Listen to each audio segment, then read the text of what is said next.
बिस्मिल्लाहिर्रहमानिर्रहीम अस्सलामुअलैकुम students, this is Atif Ahmad, your maths teacher. प्यारे बच्चों, आज की इस वीडियो में हम सॉल्व करने जा रहे हैं एक्सरसाइज 10.2।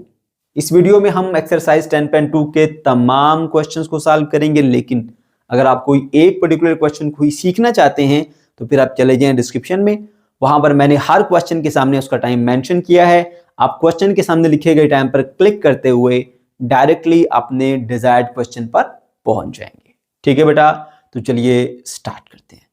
प्यारे बच्चों, इस एक्सरसाइज के क्वेश्चंस की तरफ बढ़ने से पहले हमने यहाँ पर कुछ बेसिक कॉन्सेप्ट सीखने हैं, जिनका इस्तेमाल करते हुए हम बड़ी आसानी के साथ इस एक्सरसाइज के क्वेश्चंस को सॉल्व कर पाएंगे। ठीक है, तो उन्हीं से शुरू करेंगे।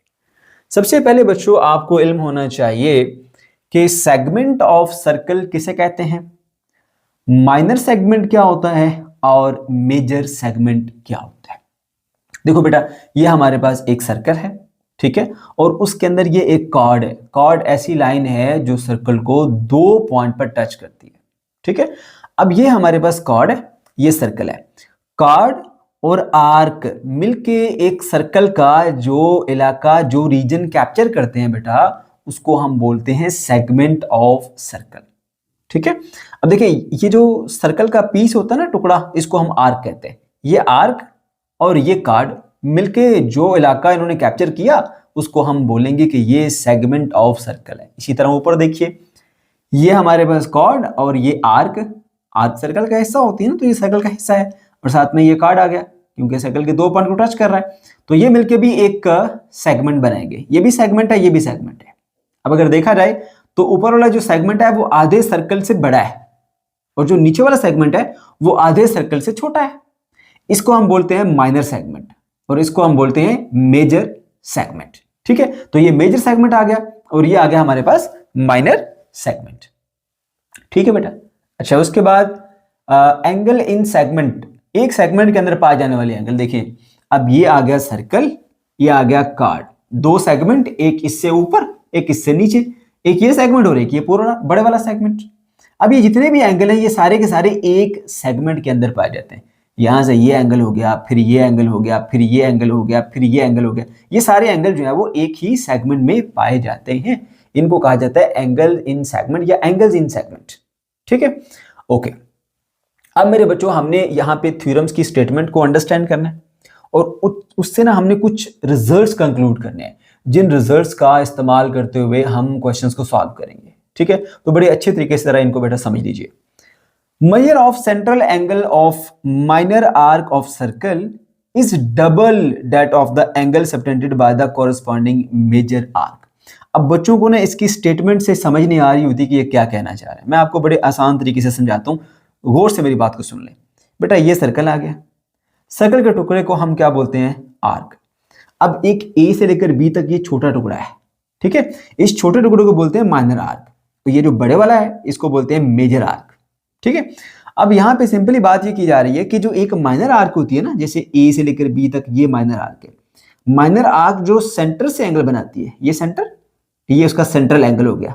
माइनर आर्क का सेंट्रल एंगल दो गुना होता है किससे, उसी आर्क का जो ऑपोजिट मेजर आर्क है उसके साथ बनने वाला सर्कम एंगल। ठीक है, यानी ये जो सेंट्रल एंगल है वो दो गुना होता है सर्कम एंगल का। सर्कम एंगल वो होता है जो सर्कमफेरेंस से बने, और सेंट्रल एंगल वो होता है जो सेंटर से बने। तो ये देखिए, ये ए से यूं गया बी तक, ठीक है, सेंटर से होता हुआ, इसको मैं पॉइंट ओ कह देता हूं इसको। ठीक है, और इस पॉइंट को मैं पॉइंट सी कह देता हूं, इस पॉइंट को। ठीक है, तो देखो, अब ये ए ओ बी सेंट्रल एंगल है, और ए सी बी ये सर्कम एंगल है, जो कि इस मेजर आर्क के साथ टच करते हुए बन रहा है। तो सीधा सीधा सा थ्योरम में बेटा वो ये कहता है कि जो सेंट्रल एंगल होता है वो सर्कम एंगल का डबल होता है। ये सेंट्रल एंगल है, ये सर्कम एंगल है, ये इसका डबल होगा। ठीक है, तो देखिए, major of central angle of minor arc, ये माइनर आर्क, ये उसका सेंट्रल एंगल इज डबल, वो दो गुना होता है, that of the angle subtended by the corresponding major arc, उस एंगल के साथ जो कि मेजर आर्क के साथ बन के आ रहा होता है। यानी यहां से इस पॉइंट के साथ टकराया, उसके बाद यूं वापस आया, तो ये वाला एंगल, ये जो मेजर आर्क के साथ बन के आ रहा है। ठीक है। और ये इसका मतलब ये हुआ कि ये सेंट्रल एंगल इसका डबल होता है। तो सादा सी बात ज़हन में रखो, ऐसी डायग्राम जब भी आपके सामने आए तो जहन में रखो, अगर ये एंगल, मैं सादा अल्फाज में बताता हूँ, ये देखो इन्हीं 2 पॉइंट से स्टार्ट हो रहा है ये वाला एंगल, इन्हीं 2 पॉइंट से स्टार्ट हो रहा है ये वाला एंगल, ये सेंट्रल एंगल है और ये सर्कम एंगल है। तो बेटा इस सिचुएशन में हमेशा याद रखो सेंट्रल एंगल सर्कम एंगल का डबल होगा, बस बात खत्म। ठीक है, ओके। तो ये रिजल्ट आपने याद रखना है, ऐसी सिचुएशन में सेंट्रल एंगल सर्कम का डबल होता है। आगे बढ़े, उसके बाद फिर थ्योरम नंबर 10.8 है, any two angle in the same segment of the circle are equal. अगर कोई से भी दो एंगल हैं, यहाँ पे सर्कम एंगल के बारे में बात हो रही है, ठीक है, वो एक सेगमेंट के अंदर पाए जाते हैं तो वो बराबर होंगे। मतलब देखो, एक ये पॉइंट है जिसको मैं ए कह देता हूँ, एक ये पॉइंट है जिसको मैं बी कह देता हूँ, ठीक है। अच्छा, अब यहाँ पे सी पॉइंट ले लो, ये डी पॉइंट ले लो, ये ई पॉइंट ले लो, ठीक है। अब यहाँ देखो एक पॉइंट है सी सर्कमफेरेंस के ऊपर, यहां से सी को टच करते हुए एक एंगल बन रहा है, इधर से डी को टच करते हुए एक एंगल बन रहा है, इधर से ई को टच करते हुए एक एंगल बन रहा है ना एंगल ये। तो ये वाला एंगल, ये वाला एंगल और ये वाला एंगल, ये तीन के तीन एंगल जो है ना मेरे बच्चों, ये बराबर होंगे। तीन के अलावा किसी भी और पॉइंट पे ले लो, यहां ले लो, यहां ले लो, यहां से बना लो, यहां से बना लो। अगर यहां से इस एक सेगमेंट के अंदर आप रहे हैं, इससे बाहर नहीं जाना, तो आप जो भी एंगल बनाएंगे जो कि इस पॉइंट से शुरू हो और इस पॉइंट पे एंड हो, अब वो यहाँ जिस मर्जी पॉइंट को टच करता हुआ जाए इस पूरे के पूरे सर्कमफेरेंस के अंदर मेरे बच्चों, उसका जो एंगल होगा वो बराबर होगा एक्स एक्स एक्स। ठीक है, तो वो कह रहे हैं कि कोई से भी दो एंगल ले लो जो कि एक सेगमेंट के अंदर पाए जाते हैं वो बराबर होंगे। तो ये एक, दो, ये तीन, तीनों एंगल एक सेगमेंट के अंदर पाए जाते हैं, तीनों बराबर है। आप इसके अलावा और भी ले सकते हैं, 4 ले लो, 5 ले लो, लेकिन अगर एक सेगमेंट के अंदर रहेंगे तो ये बराबर है। ठीक है, ये बात आपने भूलनी नहीं है। ओके, उसके बाद फिर थ्योरम नंबर 10.9, ठीक है, the angle in semi circle is a right angle. अब अगर ऐसा है कि आपके पास जो है कोई आधा सर्कल है, जैसे देखो ये सर्कल का एक पॉइंट, सर्कल का दूसरा पॉइंट, स्ट्रेट लाइन आ रही है और सर्कल के सेंटर से पास कर रही है, इसका मतलब सर्कल को आधा आधा करती है। अब इस पॉइंट से चल के सर्कमफेरेंस के साथ कोई भी एंगल बने, यानी ये वाला जो कार्ड है ना, ये वाला कार्ड, ये कार्ड सर्कमफेरेंस के साथ कोई भी एंगल बना ले, कोई भी एंगल बना ले, वो एंगल मेरे बच्चे आपके पास 90 डिग्री ही होगा। चाहे वो इस पॉइंट से टकरा के इधर आए और एंगल बना ले, चाहे वो इस पॉइंट से टकरा के, इसको मैं ABC कह देता हूँ, ये हमारे पास पॉइंट A आ गया, ये आ गया B, ये समझ लीजिए हमारे पास डायमीटर आ गया। ठीक है, ये C पॉइंट है, ये D पॉइंट है, ये E पॉइंट है। तो डायमीटर जो होता है ना, वो सर्कम के साथ जो भी सर्कम एंगल बनाता है सर्कमफेरेंस के साथ, वो 90 डिग्री का ही होता है। ये बात आपने याद रखनी है, इस कंसेप्ट को भी हम मुख्तलिफ पॉइंट्स के ऊपर इस्तेमाल करेंगे। ठीक, अच्छा, उसके बाद फिर नेक्स्ट थ्योरम है, the angle in segment greater then the semi circle is less than the right angle. अगर कोई भी सर्कम एंगल है वो एक बड़े सेगमेंट में पाया जाता है, जैसे देखो ये आ गया पूरा सर्कल, ये आ गया कार्ड, कार्ड के ऊपर का हिस्सा बड़ा है, नीचे वाला छोटा है, ये हमारे पास जो है वो माइनर सेगमेंट है और ये मेजर सेगमेंट है। ठीक है, अच्छा, अब ये वाला जो है वो बड़ा है, एक सेगमेंट, एक बड़ा सेगमेंट है जिसको हम कहते हैं जी, इधर मैंने नाम दिए थे मेजर सेगमेंट। ठीक है, तो वही बात की जा रही है, the angle in a segment greater then the semi circle, जो आधे सर्कल के से बड़ा होगा ना सेगमेंट, उसको हम क्या बोलते हैं, मेजर सेगमेंट। ठीक है, तो मेजर सेगमेंट के अंदर पाए जाने वाले जितने भी एंगल होंगे, यानी एक कार्ड जितने भी एंगल बनाएगा इसके अंदर, वो सब के सब 90 से छोटे होंगे, सब के सब 90 से छोटे होंगे। ये देख लो, ये एंगल 90 से छोटा लग रहा है, ये भी 90 से छोटा लग रहा है, ये भी 90 से छोटा लग रहा है, ये सब बराबर है, ये तीनों बराबर है।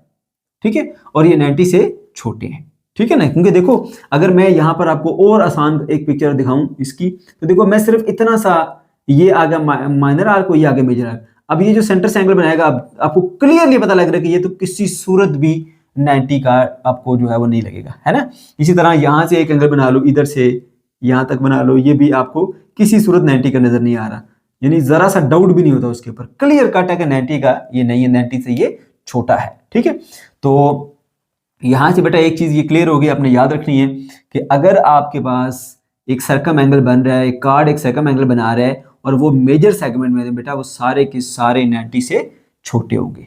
ठीक है, अच्छा, उसके बाद the angle in the segment less than semi circle, यानी आप यूं समझ लीजिए कि अब वो बात कर रहा है माइनर सेगमेंट की। देखो अब ये पूरा सर्कल है ना, उसके 2 टुकड़े करो यहां से कार्ड के जरिए, ये आपका बेटा मेजर सेगमेंट है और ये माइनर सेगमेंट है। अब जितने भी एंगल बन रहे हैं, ये एंगल हो गया, ये एंगल हो गया, ये एंगल, ये सब के सब जो है वो बेटा हमारे पास माइनर सेगमेंट माइनस सेगमेंट में आ रही है, ठीक है।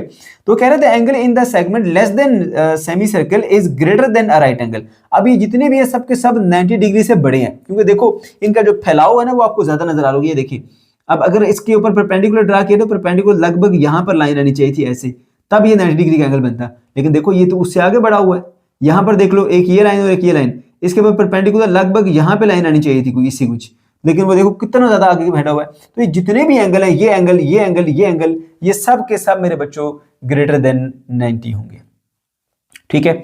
अच्छा, उसके बाद फिर आएंगे जी लास्ट थ्योरम के ऊपर, that is 10.12 the opposite angle of any quadrilateral inscribe in a circle are supplementary.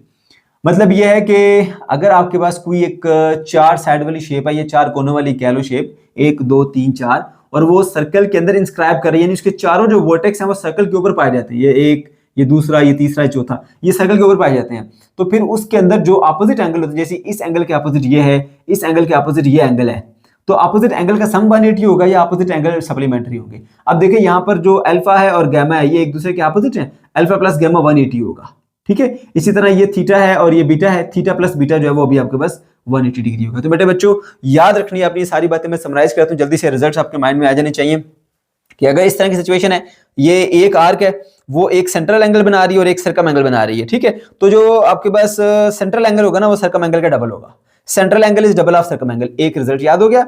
दूसरी बात यह है कि एक कार्ड जितने भी एक सेगमेंट के अंदर रहते हुए एंगल बनाता है वो सब के सब बराबर होते हैं। ये हमारा कार्ड आ गया, ये ऊपर वाले सेगमेंट में एक ये एंगल बनाता है, फिर ये एंगल बनाता है, फिर ये एंगल, किसी भी पॉइंट से मुड़ के वापस आ जाए और एंगल बनाएगा बेटा वो सब बराबर होते हैं। तीसरा रिजल्ट बेटा आपने ये याद रखना है कि अगर आपके पास सेमी सर्कल है तो सेमी सर्कल के अंदर जो आपका ये डायमीटर बनाता है ना सर्कम एंगल, वो सर्कम एंगल हमेशा 90 डिग्री का होगा, किसी भी एक पॉइंट से टकरा के वापस आ जाए वो हमेशा होगा ही 90 डिग्री का। उसके बाद फिर जो नेक्स्ट रिजल्ट है वो ये है हमारे पास बेटा कि अगर आपके पास जो सेगमेंट ऑफ सर्कल है वो आधे सर्कल से बड़ा है तो उस सेगमेंट के अंदर एक कार्ड जितने भी एंगल बनाएगा वो सब के सब सेंट्रल एंगल जो है वो लेस देन 90 डिग्री के होंगे, ठीक है। सर्कम एंगल की बात हो रही है, ये वाला, ये वाला, ये वाला, ठीक है।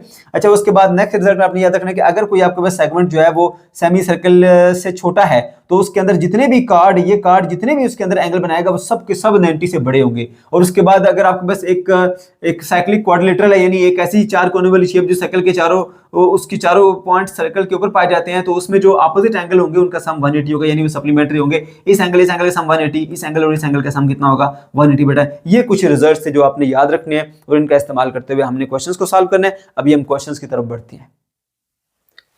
Question number 1, in adjoining figure angle P is equal to 30। ये बेटा आपके पास फिगर है और कहा जा रहा है कि इसके अंदर जो P पॉइंट के ऊपर एंगल है वो 30 डिग्री का है। Okay, find value of angle Q।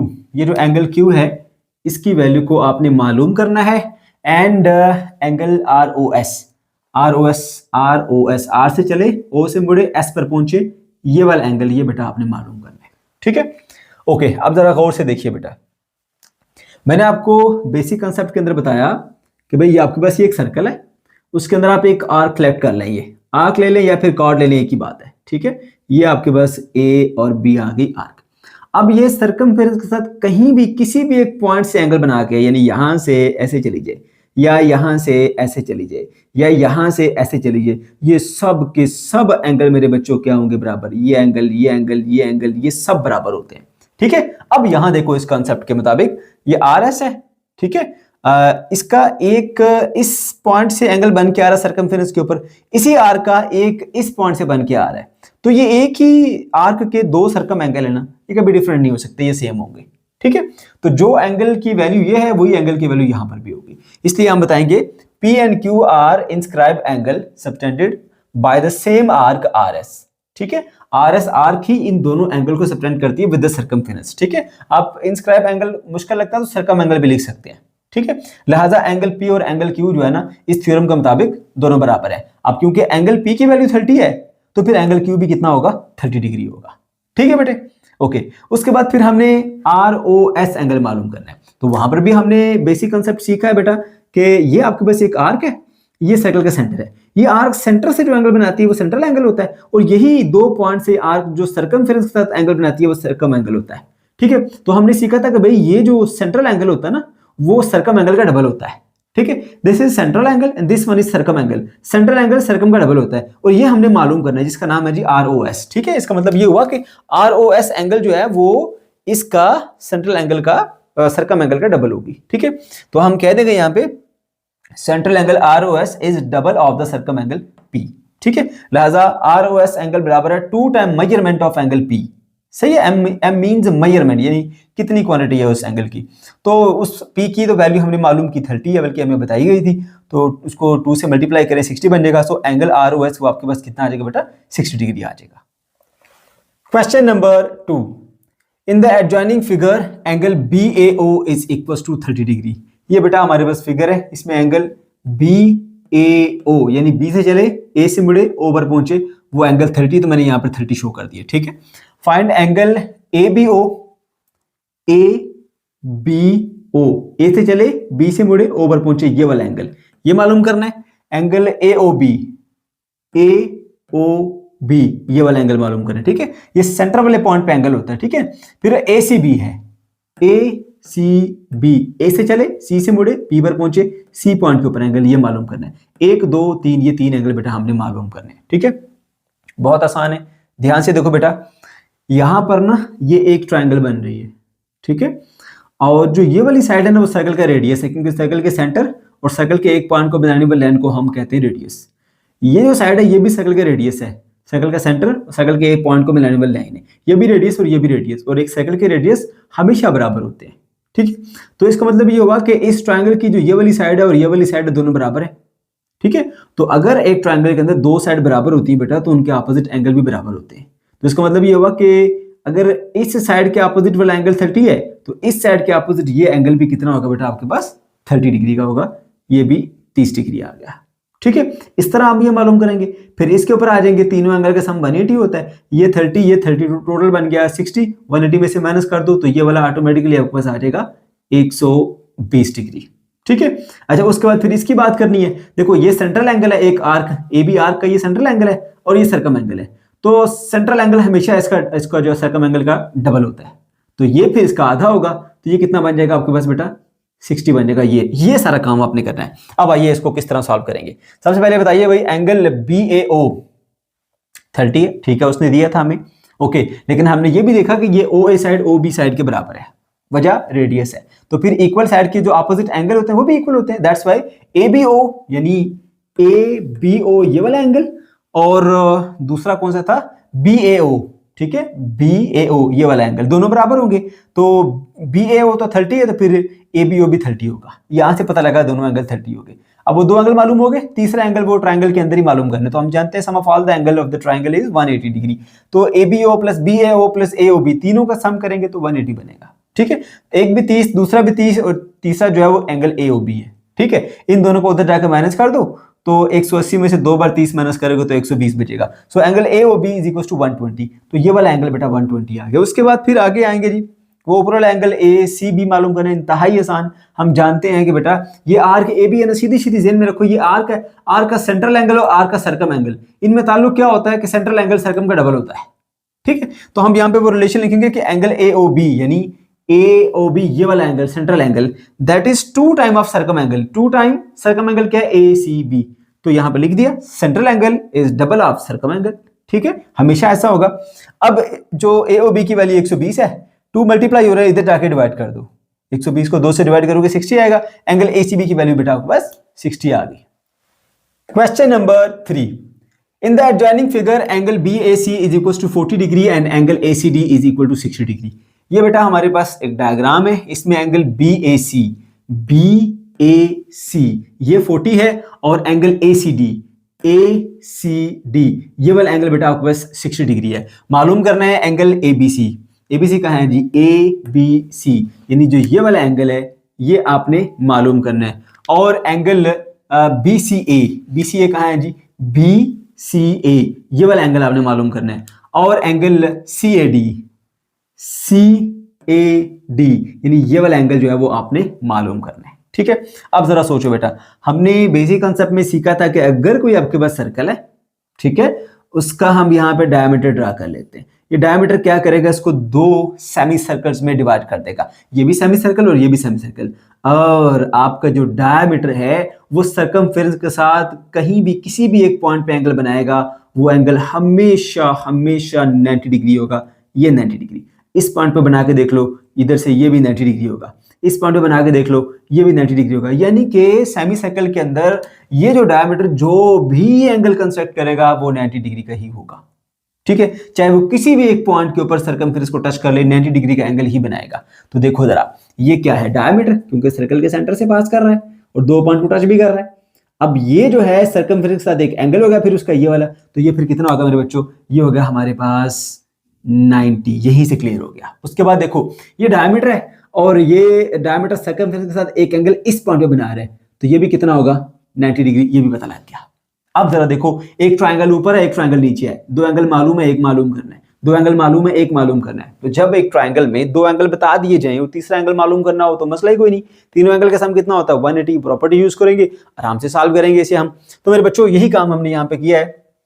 Circum angle made by the diameter is always 90 degree. ठीक है, इसलिए एंगल ADC 90 है और एंगल ABC भी 90 है। वो ऊपर वाला और नीचे वाला दोनों के दोनों क्या हैं, वो 90 डिग्री के हैं। ठीक है, लॉजिक मैंने बता दी, डायमीटर सर्कमफेरेंस के साथ बनाता है जो वो एंगल है, वो एंगल हमेशा 90 डिग्री होता है। उसके बाद दो ट्रायंगल आ गई, इस ट्रायंगल में आ जाओ पहले ACB के अंदर, फिर बताओ सारे एंगल का सम कितना होता है हमारे पास 180 होता है। ACB कहाँ है जी, ACB नीचे है, ACB नीचे वाले ट्रायंगल। ठीक है, इसमें तीनों एंगल का सम 180 है, angle BAC, angle ABC, angle CBA। ठीक है, तो इन सब का सम 90, इसकी वैल्यू 40, इसकी वैल्यू 90, और ये हमने मालूम करना है। दोनों को जाके उधर माइनस कर दो, 180 में से जब ये दोनों माइनस होंगे ना बेटा, तो फिर आपके पास जवाब आएगा 50। सो एंगल BCA 50 डिग्री आ जाएगा। ठीक है, तो एंगल BCA ये मेरे बच्चों आ गया आपके पास 50 डिग्री का। ओके, उसके बाद फिर दूसरी ट्रायंगल में आ जाओ, ADC कहाँ है जी, ADC वो ऊपर वाली ट्रायंगल, इसमें भी तमाम एंगल का सम कितना होगा 180 होगा। So angle ACD plus angle CAD plus ADC, ये तीनों एंगल का नाम है, तीनों कॉर्नर पे जो बनते हैं, इन तीनों का सम बेटा 180 आ गया।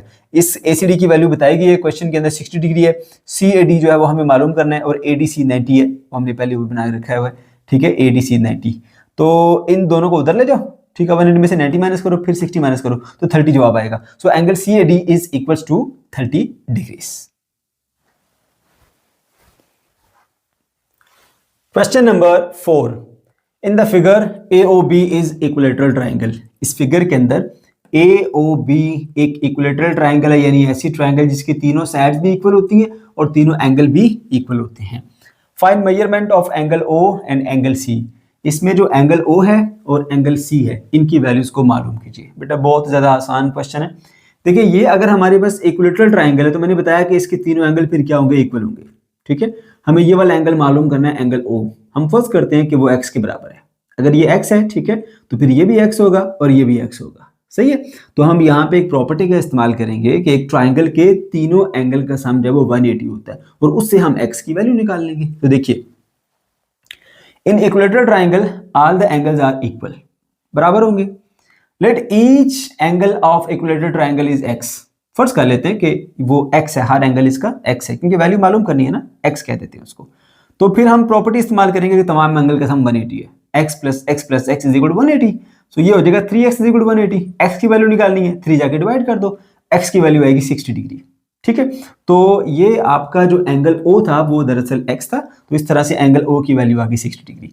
अब देखो मेरे बच्चों, ये है आपका एंगल C, जिसकी वैल्यू अब आपने मालूम करनी है। ठीक है, और मैं आपको समझा चुका हूँ, बेसिक कंसेप्ट में हमने सीखा था कि अगर आपके पास कोई एक आर्क है, लेट्स से ये एक आर्क AB एक आर्क है, ये सेंटर से जो एंगल बनाती है ये इसका सेंट्रल एंगल होता है, और यही आर्क सर्कमफेरेंस पे किसी भी एक पॉइंट पे, चाहे इधर से बनाए चाहे इधर से बनाए चाहे इधर से बनाए, ये सारे एंगल बराबर होते हैं। ठीक है, और ये एंगल जो है ना वो सेंट्रल एंगल का आधा होते हैं, या दूसरे अल्फाज में जो सेंट्रल एंगल होता है वो सर्कम एंगल से आधा होता है। अब देखो जरा, ये AB वो आर्क आ गई, ये सेंटर के साथ एंगल बना रही है O। ठीक है, और यही आर्क जो सर्कमफेरेंस के साथ एंगल बना रही है वो ये C है। तो ये सर्कम एंगल है और ये सेंट्रल एंगल है, और मैं बार बार बता चुका हूं आपको मेरे बच्चों कि सेंट्रल एंगल सर्कम एंगल का डबल होता है। एक ही आर्क के जो सेंट्रल एंगल है और सर्कम एंगल, अगर उनका कंपैरिजन किया जाए तो सेंट्रल एंगल सर्कम एंगल का डबल होता है। तो हम यहाँ पे लिख देंगे central angle is double of circum angle in the same segment, so angle O is equal to 2 time angle C। ये आपका सेंट्रल एंगल है, वो बराबर होगा टू टाइम एंगल सी यानी सर्कम एंगल के, तो टू टाइम एंगल सी कर दिया। तो एंगल ओ की वैल्यू 60 डिग्री पुट करो यहाँ पे, टू इधर मल्टीप्लाई हो रहा है, इधर आके डिवाइड हो जाएगा, तो एंगल सी की वैल्यू 30 आ जाएगी। ठीक है, तो इस तरह से ये वाला जो एंगल है वो आपके पास 30 आ गया और ये वाला एंगल बेटा आपके पास आ गया 60 डिग्री।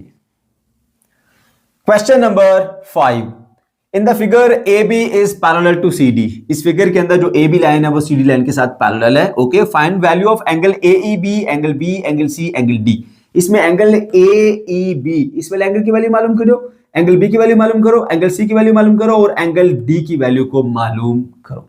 तो मेरे बच्चों जरा गौर से देखो इस डायग्राम को। इसके अंदर दो लाइंस है जो कि एक दूसरे को क्रॉस कर रही है, पहली लाइन और ये दूसरी लाइन। ठीक है, यहाँ पे मैं रफली ड्रा करता हूँ, ये दो लाइन है। ठीक है, अगर दो लाइंस क्रॉस करती है ना बेटा, तो ये वाला जो एंगल होता है वो इस वाले एंगल के इक्वल होता है। इनको कहा जाता है वर्टिकल एंगल्स। ठीक है, तो इसी कॉन्सेप्ट का इस्तेमाल करते हुए हम इसकी वैल्यू आसानी से मालूम कर सकते हैं, क्योंकि यहाँ पर देखो ये लाइन इसको क्रॉस कर रही है, तो ये एंगल और ये एंगल दोनों वर्टिकल एंगल है और वर्टिकल एंगल हमेशा बराबर होते हैं। अगर ये 110 है तो ये भी कितना होगा, 110। ठीक है, तो यहाँ पर हम लिखेंगे जी कि जो एंगल CED है उसकी वैल्यू है 110 डिग्री। ठीक है, और हम जानते हैं कि वर्टिकल एंगल जो होते हैं वो इक्वल होते हैं। तो एंगल AEB और एंगल CED, ये देखो AEB और CED ये दोनों आपस में क्या है जी, वर्टिकल एंगल है, बराबर होंगे। तो हम तो जानते हैं CED 110 के बराबर है, तो CED की वैल्यू 110 पुट करो, ऑटोमेटिकली AEB की वैल्यू भी आपके पास 110 आ जाएगी। ठीक है, तो यहां से मेरे बच्चों अब आपने ये वाला एक एंगल मालूम कर लिया, साथ साथ इसके अंदर नोट करते जाया करो, 110 डिग्री आ गया आपके पास। ठीक है, ओके जी। अब नेक्स्ट एंगल जो है वो कौन सा आसानी से मालूम किया जा सकता है। अगर आप इस ट्रायंगल में देखो ना, तो ये एंगल पता है, ये भी एंगल पता है, ये पता नहीं है, तो हम यहाँ पे क्या करेंगे, तीनों एंगल का सम 180 होता है, वो प्रॉपर्टी यूज करेंगे और इसकी वैल्यू को मालूम कर लेंगे। तो क्या होगा यहाँ पर, इन द ट्रायंगल AEB नीचे वाली जो ट्रायंगल है उस ट्रायंगल के अंदर तमाम एंगल का सम 180। ठीक है, तो एंगल A, एंगल B और एंगल AEB इन तीनों का सम कितना होगा, 180। अब आप लोग सोच रहे होंगे कि सर इसका ना मैंने नाम AEB लिखा, इसको सिर्फ B, इसको सिर्फ A कह दिया, ऐसा क्यों? बच्चा देखो यहाँ पर A पॉइंट के ऊपर सिर्फ एक ही एंगल बन रहा है, इसके ऊपर एक ही एंगल बन रहा है, इसके ऊपर एक ही एंगल बन रहा है, इसके ऊपर एक ही एंगल बन रहा है, तो इसको आप सिर्फ एक पॉइंट के साथ इस एंगल को डिनोट कर सकते हैं। लेकिन अगर हम यहाँ पे इस एंगल को देखें E पॉइंट के ऊपर, तो चार एंगल बन रहे हैं, ये वाला एंगल, ये वाला एंगल, ये वाला एंगल और ये वाला एंगल। ठीक है, तो फिर आपको बताना पड़ता है कि कौन सा एंगल है, यानी A से चले, E से मुड़े, B पर पहुंचे तो ये एंगल आ जाएगा आपके पास। अगर मैं CED कहूँ तो C से चले, E से मुड़े, D पर पहुंचे तो ये एंगल आ जाएगा। इस तरह फिर मजबूरी बन जाती है, वहां पर फिर आपने 3 लेटर इस्तेमाल करने हैं। ठीक है, ओके जी। तो मेरे बच्चों आगे बढ़ते हैं अब हम, और इसमें जो हमारा अननोन एंगल है उसकी वैल्यू मालूम करते हैं। एंगल A, एंगल B और एंगल AEB तीनों का सम आ गया 180। अब जो एंगल AEB अभी मालूम किया 110 डिग्री, यहाँ पुट कर दो। एंगल B की वैल्यू मालूम करनी है, एंगल A क्वेश्चन में दिया बेटा 30 डिग्री है। अब इसको 110 को और 30 को उधर जाकर माइनस कर दो, सो आपके पास एंगल B की वैल्यू आ जाएगी जी 40 डिग्री। आपका दूसरा एंगल भी मालूम हो गया। अब ये एंगल कितना है, इसको यहाँ पे नोट कर लो कि ये है आपके पास 40 डिग्रीज। ओके जी, अब देखिए जी, आपने मालूम करना है ये वाला एंगल और ये वाला एंगल। अब अक्सर बच्चे क्या करते हैं, वो ये समझ लेते हैं कि ये वाली साइड इस वाली साइड के इक्वल है, तो ये वाला एंगल इस वाले एंगल के इक्वल है, इस तरह करके उसको सॉल्व करने की कोशिश करते हैं। तो बेटा आपने ऐसा हरगिज नहीं करना। क्यों? क्योंकि देखो वो तब होता है कि अगर जो है वो सर्कल का सेंटर से यहां तक ये लाइन जा रही होती, सर्कल के सेंटर से ये लाइन यहां तक जा रही होती, तो फिर वो सर्कल के रेडियस होते तो हम उनको बराबर कह देते। अगर ये आपको बराबर दिखे भी ना, फिर भी हम इसको बराबर नहीं कह सकते, क्योंकि हमारे पास कोई उसको साबित करने का कोई ऐसा वो नहीं है रीजन जिसको हम कह सके कि ये लाइन इस लाइन के बराबर है। ठीक है, हमें नहीं पता। तो फिर हम क्या करते हैं, हम ऐसा करते हैं, एक और प्रॉपर्टी का इस्तेमाल करेंगे। वो प्रॉपर्टी क्या है कि अगर दो लाइंस पैरेलल हों और कोई तीसरी लाइन उनको आके यूं कट कर जाए, तो ये जो इंटरनल है ना एंगल, ये इंटरनल बटा ऑपोजिट या इसको अल्टरनेट इंटीरियर एंगल कहते हैं, ये एंगल और ये एंगल बराबर होते हैं। ये मैंने यहाँ पर प्रॉपर्टी शो की है। ठीक है, इसका हम इस्तेमाल कर लेते हैं। अब देखो जरा, यहाँ पर ना सीडी लाइन की जगह समझो ये वाली आपकी लाइन है, ये वाली, ये सीडी वाली लाइन आपकी, और नीचे जो है आपके पास वो AB वाली लाइन है। ठीक है, तो जो एंगल यहाँ पर है वो एंगल यहाँ पर होगा ना, ये यहाँ पर। इसका मतलब है कि जो ये वाला एंगल है वो इस वाले एंगल के बराबर होगा। ये देख लो, ये पहली लाइन, ये दूसरी लाइन और ये कट करने वाली तीसरी लाइन। ठीक है, तो ये वाला एंगल इस वाले एंगल के बराबर होगा, एक लाइन के इस तरफ और एक लाइन इस तरफ। ठीक है, ये जो पैरेलल लाइन के साथ एंगल बन रही है, ये एंगल इस एंगल के बराबर होता है, इस वजह से ये वाला एंगल इस वाले एंगल के बराबर होगा। तो अगर एंगल जो B है वो 40 है, तो एंगल C भी कितना होगा मेरे बच्चों, वो भी 40 होगा। तो हम यहाँ पर बताएंगे according to the alternate interior angle theorem, इसको अल्टरनेट इंटीरियर एंगल थ्योरम कहते हैं। इसके मुताबिक आपके पास जो CD लाइन है वो पैरेलल है AB के, तो फिर इसके मुताबिक फिर क्या होगा कि जो ये वाला एंगल बनेगा, ये वाला, वो इस वाले एंगल के साथ क्या होगा, इक्वल होगा। तो angle C will be equal to angle B। ठीक है, क्योंकि ये दोनों क्या है, अल्टरनेट इंटीरियर एंगल है, और दो पैरेलल लाइन के दरमियान बनने वाले जो अल्टरनेट इंटीरियर एंगल होते हैं मेरे बच्चों, वो हमेशा आपके पास इक्वल होते हैं। लिहाजा बी एंगल सी एंगल के बराबर है। अब क्योंकि एंगल बी की वैल्यू 40 थी, तो फिर एंगल सी भी कितना होगा, 40 होगा। तो यहां पर आपका जो एंगल सी आ गया मेरे बच्चों, वो आ गया आपके पास 40 degrees, right.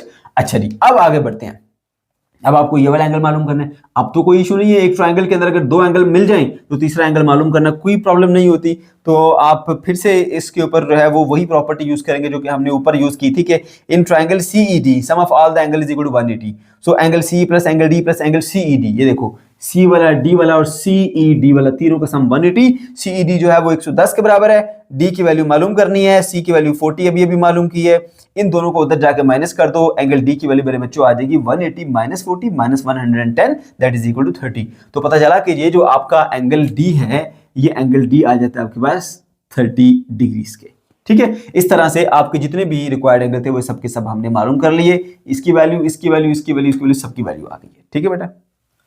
Question number 6, in the figure AB is diameter and CD is tangent touching the circle at point B। इस दी गई फिगर के अंदर जो AB लाइन है वो डायमीटर है और CD लाइन एक टेंजेंट है जो सर्कल को पॉइंट B के ऊपर टच करती हुई जा रही है। If x is equal to 30, अब यहां पर x एंगल दिया गया है, कह रहा है कि अगर उसकी वैल्यू 30 डिग्री हो then number 1 find radius of the circle, इसका रेडियस मालूम करो सर्कल का। नंबर 2 ABE एंगल, ABE ये वाला एंगल मालूम कीजिए। नंबर 3 ABC एंगल, ABC ये वाला एंगल मालूम कीजिए। और उसके बाद चौथे नंबर पे है जी EBD, EB और ये D, EBD यहां पर ये वाला एंगल जो है ना ये मालूम कीजिए। ठीक है बेटा, ओके। अब बात ध्यान से सुनेगा बेटा, कहा जा रहा है ये डायमीटर है और ये क्या टेंजेंट है। डायमीटर का हाफ क्या होता है, रेडियस। इसका मतलब यहां से लेके यहां तक ये रेडियस है सर्कल का, और ये क्या है जी, ये उसका टेंजेंट है। रेडियस टेंजेंट के साथ हमेशा होता है बेटा परपेंडिकुलर। इसका मतलब ये हुआ कि ये वाला जो एंगल है ना वो 90 डिग्री का है। ठीक है बेटा, यहां से आपको डायरेक्टली बात पता लगी। तो इस तरह से आपने देखा ये जो ट्रायंगल बन रही है, फिर वो क्या बन रही है, वो राइट एंगल ट्रायंगल बन रही है। ठीक, तो राइट एंगल ट्रायंगल की एक ये साइड दी गई है 6 सेंटीमीटर और ये वाली साइड दी गई है 10 सेंटीमीटर। अगर हम इस वाली साइड को मालूम कर लें, ठीक है, तो वो दरअसल इस सर्कल का डायमीटर होगा। जब सर्कल का डायमीटर आ जाएगा उसको हाफ कर लेंगे तो रेडियस मिल जाएगा। ठीक है, तो यहां पर हम आ जाएंगे इन ट्रायंगल ABC, उस पर पाइथागोरस थ्योरम अप्लाई करेंगे। हाइपोटेन्यूज का स्क्वायर बराबर है बेस का स्क्वायर परपेंडिकुलर का स्क्वायर। अब इस ट्रायंगल के अंदर जो आपके पास हाइपोटेन्यूज बन रहा है वो AC है और जो बेस बन रही है वो BC है और जो परपेंडिकुलर है वो AB है। ठीक है, वैल्यूज पुट करें, AC की वैल्यू 10, BC की वैल्यू 6 और AB हमने मालूम करना है। इसका स्क्वायर 100, इसका स्क्वायर 36, इसको इधर लेके आओ माइनस कर दो तो ये बन जाएगा 64 is equal to AB square. दोनों तरफ स्क्वायर रूट ले लो क्योंकि हमें AB की वैल्यू चाहिए, तो 64 का स्क्वायर रूट लेंगे तो 8 आएगा। So AB is equal to 8 centimetre. ये आपके पास आ गया AB साइड इस ट्रायंगल की। अब देखा जाए तो ये यहां से लेके यहां तक लेंथ जो है वो सर्कल का डायमीटर है, क्योंकि सर्कल के दो पॉइंट को भी टच कर रही है और उसके सेंटर से भी पास कर रही है, तो ये डायमीटर है। तो डायमीटर को हाफ करो तो रेडियस मिल जाता है। तो हम जानते हैं कि रेडियस जो होता है वो 1/2 टाइम डायमीटर होता है। ठीक है, so radius OB is equal to 1/2 time AB। तो AB की वैल्यू 8 सेंटीमीटर मालूम कर ली ना ऊपर हमने, तो उसको 2 से डिवाइड करो 4 सेंटीमीटर, तो आपको पहला जवाब मिल गया। ठीक है, अच्छा जी, उसके बाद फिर हम आगे चलते हैं कि इसका जो रेडियस है वो हमें अभी क्लियर हो गया। ठीक है, फिर हम आ जाएंगे जी circum angle subtended by the diameter is 90 degree. अब देखो ये हमारे पास ना ये जो लाइन है ये डायमीटर है। ठीक है, डायमीटर सर्कमफेरेंस के साथ जहां भी किसी भी एक पॉइंट पे एंगल बनाएगा वो हमेशा होगा ही 90। ठीक है, मैंने आपको कंसेप्ट दिया हुआ है कि ये सर्कल है, ये इसका सेंटर है, ये डायमीटर आ गया, ये यहां से एंगल बनाए, चाहे यहां से एंगल बनाए, चाहे यहां से एंगल बनाए, ये सब के सब एंगल कितने होते हैं बेटा, 90 डिग्री के होते हैं।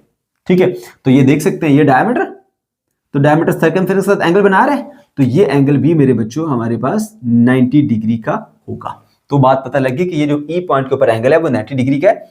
तो हमने कहा कि जो सर्कम एंगल होता है, डायमीटर जो बनाता है सर्कमफेरेंस के साथ वो 90 डिग्री होता है। सो AB यहाँ पे डायमीटर है, इसलिए क्योंकि AB डायमीटर है तो ये AEB ये जो एंगल बनेगा वो 90 डिग्री का बनेगा, क्योंकि डायमीटर जो पॉइंट E के ऊपर एंगल बनाएगा फिर वो भी 90 डिग्री के इक्वल होगा। ओके, तो पता लगा ये वाला एंगल 90 डिग्री है। ये हमें मालूम नहीं करना था, मगर हमें क्यों हमारे माइंड में आ गया कि हमने ये मालूम करना है, क्योंकि मेरे बच्चों हमें इस ट्राइंगल के अंदर ये वाला एंगल चाहिए। अब ये तो पता है 30 है, ये मालूम करना है। अगर ये पता चल जाए तो आसानी हो जाएगी ना, क्योंकि तीनों एंगल का सम 90 होता है, 180 होता है, उस प्रॉपर्टी का हम इस्तेमाल कर लेंगे। ठीक है, तो हमने कहा कि in the triangle AEB sum of all the angle is 180। तो एक एंगल AEB है, AEB ये वाला एंगल, फिर एक एंगल है अब हमारे पास ABE ये वाला एंगल, फिर एक ये वाला एंगल जो x है। इन तीनों का सम कितना आ गया 180, x की वैल्यू 30 है और AEB हमने अभी चेक किया 90 डिग्री है, इसीलिए हमने पहले से बना के रखा उसको। ये स्टेप आप बाद में भी कर सकते हैं, कोई इशू नहीं है वैसे, लेकिन पहले रेडी करके रख लें तो आसानी हो जाएगी। अब 90 और 30 उधर जाके माइनस कर दो, सो 180 में से दोनों माइनस करेंगे तो आपके पास जवाब आएगा 60 डिग्री। सो एंगल ABE ये देखें, ये A, ये B और ये E, ये AB एंगल ये बेटा आपके पास बन जाएगा 60 डिग्री। तो अब आपका ये वाला आंसर आ गया, that is equals to 60 degree. ठीक है, ओके। उसके बाद फिर हम अब आगे बढ़ते हैं, ये वाला हो गया क्लियर। अब इसकी तरफ आ जाओ। ये एंगल कितना, हम शुरू में ही इसको डिस्कस कर चुके हैं कि भाई ये रेडियस और टेंजेंट के दरम्यान एंगल होता ही 90 डिग्री है, तो आप डायरेक्टली भी इसको 90 डिग्री कह सकते हैं। तो यहाँ पर आप बताएंगे यहाँ पे जो CD है is tangent to the radius OB, so the circle to of the circle it is perpendicular, क्योंकि रेडियस होता ही परपेंडिकुलर टेंजेंट के साथ। सो यहाँ पे पहले शो करो कि OB CD के साथ परपेंडिकुलर है। क्यों? क्योंकि रेफरेंस दिया रेडियस टेंजेंट के साथ परपेंडिकुलर ही होता है। ठीक है, ओके। तो इसका मतलब ये हुआ, फिर जो एंगल बनेगा इसके दरमियान में, इसको आप कहते हैं कि ABC या ABD दोनों 90, ये भी 90 वो भी 90 होगा। ठीक है, सो 90 डिग्री। इसी तरह आप ABD को भी कह सकते हैं 90, क्योंकि देखो ना यहां से ये एंगल या यहां से ये एंगल दोनों 90 होंगे। ठीक है ना, क्योंकि टोटल एंगल होता है 180, ये अगर 90 तो ये भी 90 होता है फिर। सो ये ABD एंगल भी आपके पास 90 डिग्री का होगा, राइट। अब हमें एंगल मालूम करना है बेटा, ये जो बाहर वाला एंगल है ये EBD ये वाला एंगल मालूम करना है। ठीक है, अगर गौर करो तो यहाँ पर जो एंगल बन रहा है पूरे का पूरा एंगल, ये जो हमारे पास O और ये B और ये मैं D कह देता हूँ ना, ये जो एंगल बन रहा है वो पूरा कितना है 90 का। अब उसकी डिस्ट्रीब्यूशन की गई है दो पार्ट्स के अंदर। ठीक है, ये वाला पार्ट कितना है, ये 60 है, तो ये कितना है वो आप आसानी से मालूम कर लेंगे। ठीक है, इस 90 में से 60 माइनस कर दो तो ये मिल जाएगा आपको। तो वही काम बताया गया है कि भाई ये जो आपके पास एंगल ABD है ना, ये देखिए ABD ये पूरे का पूरा एंगल दो एंगल के सम से बनता है। इसमें ये वाला एंगल और ये एंगल दोनों जमा करते हैं तो ये ABD बनता है। So ABD angle is equal to sum of ABE plus EBD। So ABE plus EBD इन दोनों एंगल का सम बनता है ABD। तो ये तो 90 है, क्योंकि रेडियस और टेंजेंट के दरमियान एंगल 90 होता है। सो ABE की वैल्यू हमें पता है 60 है, सो EBD की वैल्यू हमें यहां से मिल जाएगी। इस 60 को लाके यहां माइनस करो, 90 माइनस 60 करना 30 मिलेगा, that is the value of angle EBD। Question number 7, in the figure ABCD is a square. इस फिगर के अंदर ABCD ये बेटा आपके पास एक स्क्वायर है, हैविंग साइड 10 सेंटीमीटर, जिसमें एक साइड की जो लंबाई है वो 10 सेंटीमीटर, तो मतलब चारों साइड की लंबाई 10 होगी, 10 10 10 और ये भी 10 होगी। ठीक है, ट्राइंगल BOP ये जो छोटी वाली ट्राइंगल आपको दिख रही है ये वाली, ठीक है, triangle BOP is enlarged as triangle BCQ। इसको बड़ा कर दिया गया है, ठीक है, और ट्राइंगल BCQ में तब्दील कर दिया गया है। इस छोटी ट्राइंगल को बड़ा कर दिया गया है, उसका साइज बढ़ा दिया गया है। ठीक है, तो ट्राइंगल नहीं बनती है जी BCQ। ओके, अब कहा जा रहा है find scale factor of enlargement. अब जो स्केल फैक्टर मतलब ये है कि इस ट्राइंगल से बड़ी करके हमने ये ट्राइंगल बनाई है ना, इस ट्राइंगल की जो साइड है और जो नई बनने वाली ट्राइंगल है उसकी साइड के दरमियान क्या रेशियो है। ठीक है, जो बड़ी वाली ट्राइंगल की जो साइड है वो छोटी वाली ट्राइंगल की साइड से कितने गुना है, कितने गुना है, उसे हम कहते हैं मेरे बच्चों स्केल फैक्टर। मेरी बात समझ गए हो? ये छोटी ट्राइंगल थी ना और ये बड़ी ट्राइंगल है। अब बड़ी ट्राइंगल की एक साइड छोटी ट्राइंगल की साइड के मुकाबले में कितने गुना बड़ी हुई है, ये जो हम कितने गुना कह रहे हैं ना, हाउ मेनी टाइम, इसको बोलते हैं क्या, फैक्टर स्केल या स्केल फैक्टर। ओके, उसके बाद आपको बताया जा रहा है जो OP लेंथ है वो 2 सेंटीमीटर है, ये OP लेंथ 2 सेंटीमीटर है। आपने मालूम करना है जी QC, ये लेंथ आपने मालूम करनी है। उसके बाद फिर इसका पार्ट 3 है एंगल BQC यानी ये वाला जो एंगल है ये एंगल बेटा आपने मालूम करना है, एंड BPO ये वाला जो एंगल है वो भी आपने मालूम करना है। ओके, फिर AO साइड को मालूम करना है। AO ये हमारे पास ये साइड बनती है जी, इस साइड को मालूम करना है। और ए आर यहाँ से लेकर यहाँ तक जो है ना वो भी हमने मालूम करनी है। ठीक है बेटा, तो इसके अंदर काफी सारी चीजें आपको दे दी गई, कुछ एंगल हैं और कुछ साइड है जिनको आपने मालूम करना है। तो चलिए बेटा स्टार्ट करते हैं। सबसे पहली चीज देखिए, उसने कहा कि ये एक स्क्वायर है, ठीक है, और एक साइड बताई 10 सेंटीमीटर, तो आपको समझ जाना चाहिए कि चारों साइड कितनी होगी, 10 सेंटीमीटर होगी। ठीक है, ये सारा 10 सेंटीमीटर। उसके बाद सोचो ये यहां से लेकर यहां तक जो एक साइड है ना स्क्वायर की, वो दरअसल इस सर्कल का क्या है, डायमीटर है। तो डायमीटर का हाफ करें तो रेडियस मिलता है। इसका मतलब ये है कि सेंटर से नीचे भी और सेंटर से ऊपर भी ये दो बराबर हिस्से हैं। ये भी 5 सेंटीमीटर होगा और ये भी कितना होगा बेटा, 5 सेंटीमीटर होगा। ठीक है बेटा, ओके।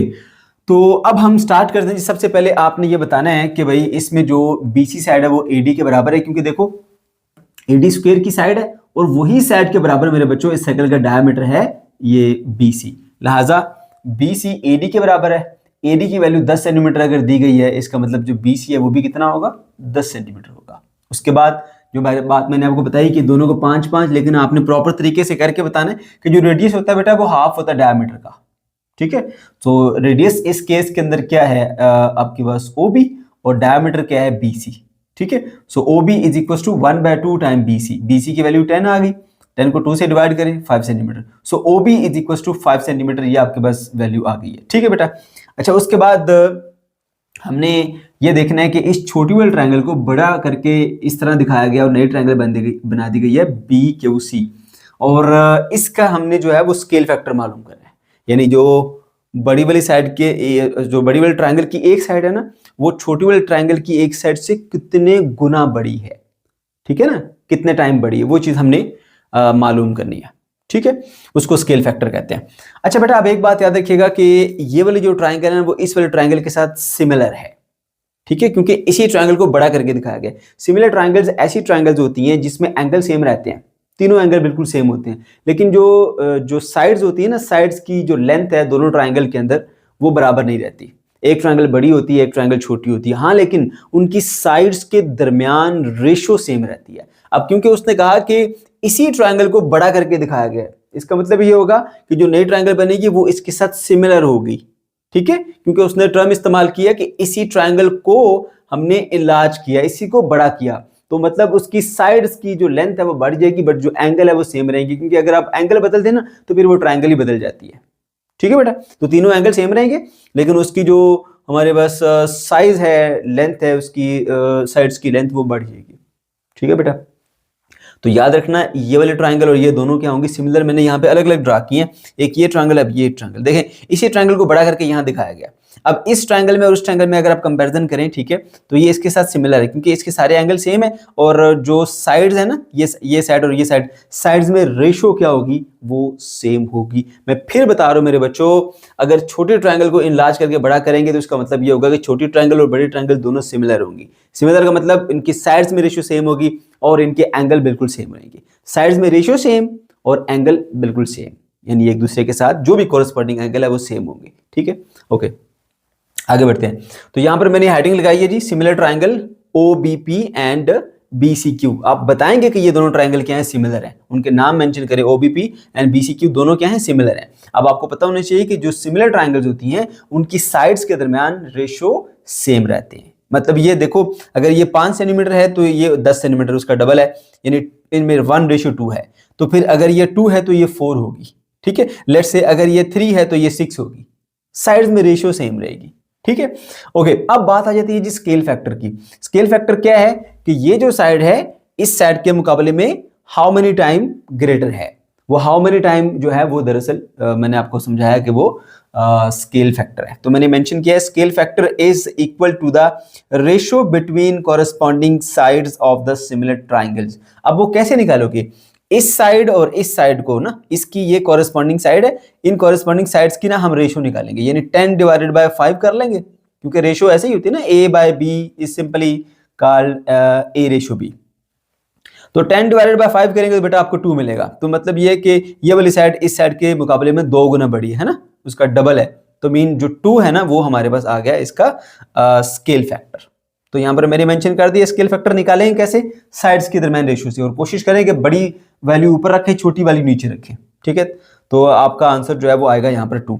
तो मैंने यहाँ पर शो किया है, ये हमारे पास स्केल फैक्टर, मैंने RF लिख दिया, सॉरी, इसको हमने एस एफ करना है, एस एफ, ठीक है, मैंने गलती से इसको आर एफ कर दिया। एस एफ यानी स्केल फैक्टर जो है बेटा आपके पास है वो दो साइड्स के दरमियान रेशियो, इसमें ये वाली साइड इसके कॉरेस्पॉन्डिंग है, यानी बीसी और ओबी। बीसी और ओबी को हम यहाँ पर कर लेंगे बेटा डिवाइड, तो हमें मिलेगा 2। अब सेंटीमीटर सेंटीमीटर से कट जाता है, यहाँ सेंटीमीटर ना लिख देना प्लीज, ठीक है, इसमें सेंटीमीटर नहीं होता ये, क्योंकि हाउ मेनी टाइम्स है ना, हाउ मेनी टाइम्स को तो कोई यूनिट नहीं होता, ठीक है, तो ये सिर्फ तादाद होती है, साथ में से कोई यूनिट नहीं आता। So scale factor is equal to 2। अच्छा, उसके बाद ये चीज हमने स्केल फैक्टर को मालूम कर लिया। नेक्स्ट हमें उसने कहा कि अगर ओपी की वैल्यू 2 सेंटीमीटर हो तो फिर सी क्यू की वैल्यू क्या होगी।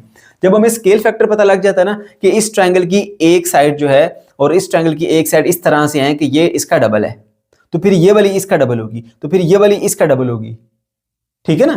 तो ये जब हमें स्केल फैक्टर पता लग जाता है तो फिर हम किसी भी साइड को मालूम कर सकते हैं। अगर ये 2 सेंटीमीटर है तो ये फिर उसका डबल कितनी होगी, 2 टाइम 2 करेंगे तो 4 सेंटीमीटर, ठीक है। तो वही काम हमने क्यूसी की वैल्यू को मालूम करने के लिए करना है। दोबारा से हम आगे, मैंने फिर इसको आरएफ लिखा हुआ है, स्केल फैक्टर बेटा एसएफ कर ले इसको, ठीक है। Scale factor is equal to QC by PO या ओपी, कि अब जो आपके पास साइड है वो क्यूसी है, ये वाली साइड है, इसके कॉरेस्पॉन्डिंग ये वाली है, तो इनके दरमियान भी रेशो करनी है आपने। तो जैसे आपने पहले ऊपर बड़ी साइड नीचे छोटी साइड रखी है, उसी तरह यहाँ पर भी ऊपर बड़ी साइड नीचे छोटी साइड करेंगे, क्यूसी ऊपर और ओपी या पीओ नीचे।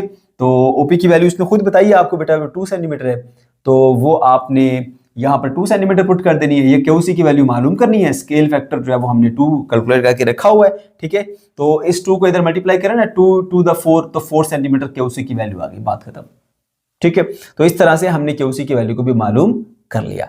अब मेरे बच्चों हमने एंगल मालूम करने, एक ये वाला एंगल और एक ये वाला एंगल। अब देखिए ये इन दोनों सिमिलर ट्रायंगल्स के अंदर पाए जाने वाले एंगल हैं, एक इस जगह पर है और इस जगह के ऊपर। मैंने आपको पहले शुरू में बता दिया कि सिमिलर ट्रायंगल्स वो होती हैं जिनमें एंगल बिल्कुल सेम होते हैं। अगर ये ट्रायंगल इस ट्रायंगल के साथ सिमिलर है, जो कि खुद वो बता रहा है, इसको इलाज करके ये बनाई गई है, तो ये सिमिलर है। सिमिलर है तो फिर ये वाला एंगल इस कॉरेस्पॉन्डिंग एंगल के बराबर होगा, ये वाला एंगल इसके बराबर होगा, ये वाला एंगल इसके बराबर होगा, बात खत्म, ठीक है। तो हम यहाँ पर मेंशन करेंगे, ये मैं सारी बातें इसलिए लिखता हूँ ताकि आपको कॉन्सेप्ट मिल सके, पता हो कि ये सर ने क्या किया, क्यों किया, और आप जब बाद में नोट्स को रीड आउट करें तो आपको तब भी अगर बात भूल जाए तो फौरन से याद आ जाए कि हाँ यहाँ पर ये स्टेप हुआ, इस वजह से हमने ये काम किया।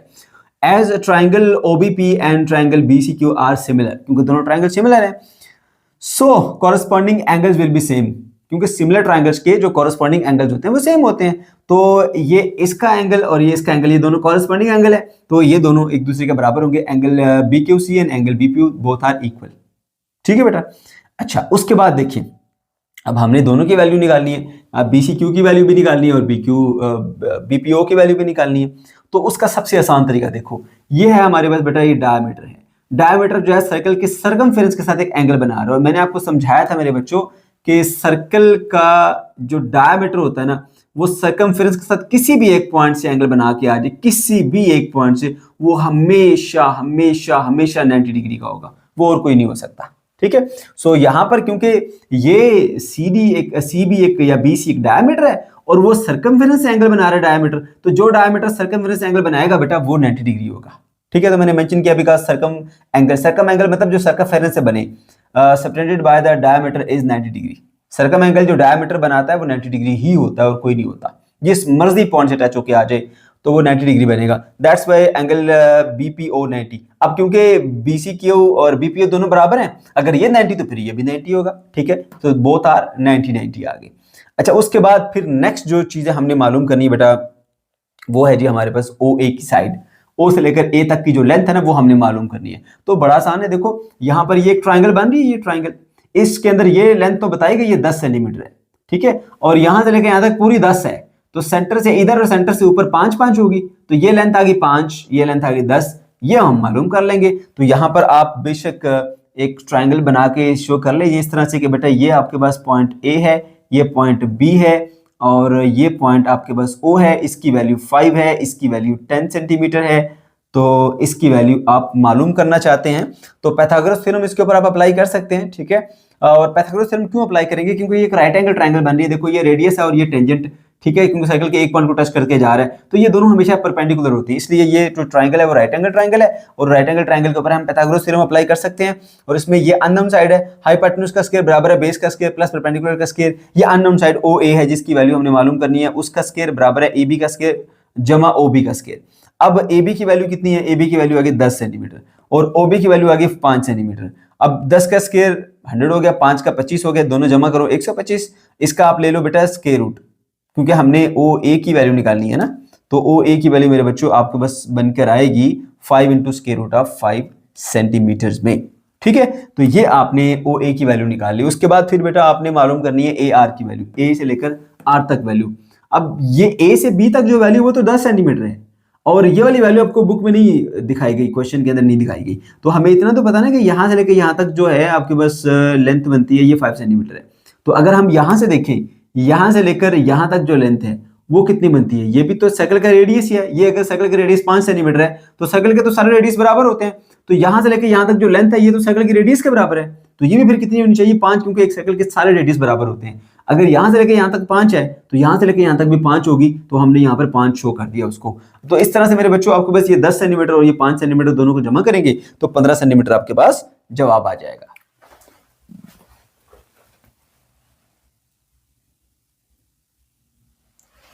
Question number 8, in adjoining figure angle QPR is equal to 60 degree. बेटा ये फिगर आपको दी गई है और बताया जा रहा है कि इसमें एंगल QPR ये एंगल 60 डिग्री का है। ओके, फाइन मालूम कीजिए। नंबर 1 एंगल QSR, QSR कहां है जी, QSR ये वाला एंगल मालूम कीजिए। नंबर 2 PRS, PRS ये वाला एंगल मालूम कीजिए।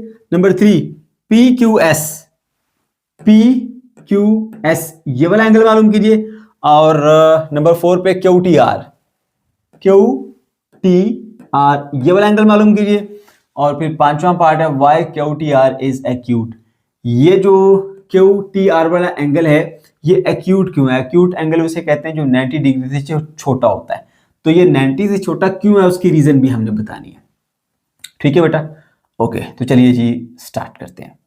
सबसे पहले देखो बेटा यहाँ पे एक क्वाड्रिलेटरल बन रही है, ठीक है, साइक्लिक क्वाड्रिलेटरल। ये देखो PQSR, ठीक है, क्वाड्रिलेटरल बन गई, यानी 4 साइडों वाली शेप, 1 2 3 4 साइडों वाली शेप। ठीक है, ओके। साइक्लिक क्वाड्रिलेटरल की ये प्रॉपर्टी होती है बेटा कि उसमें जो अपोजिट एंगल होते हैं उनका सम 180 होता है।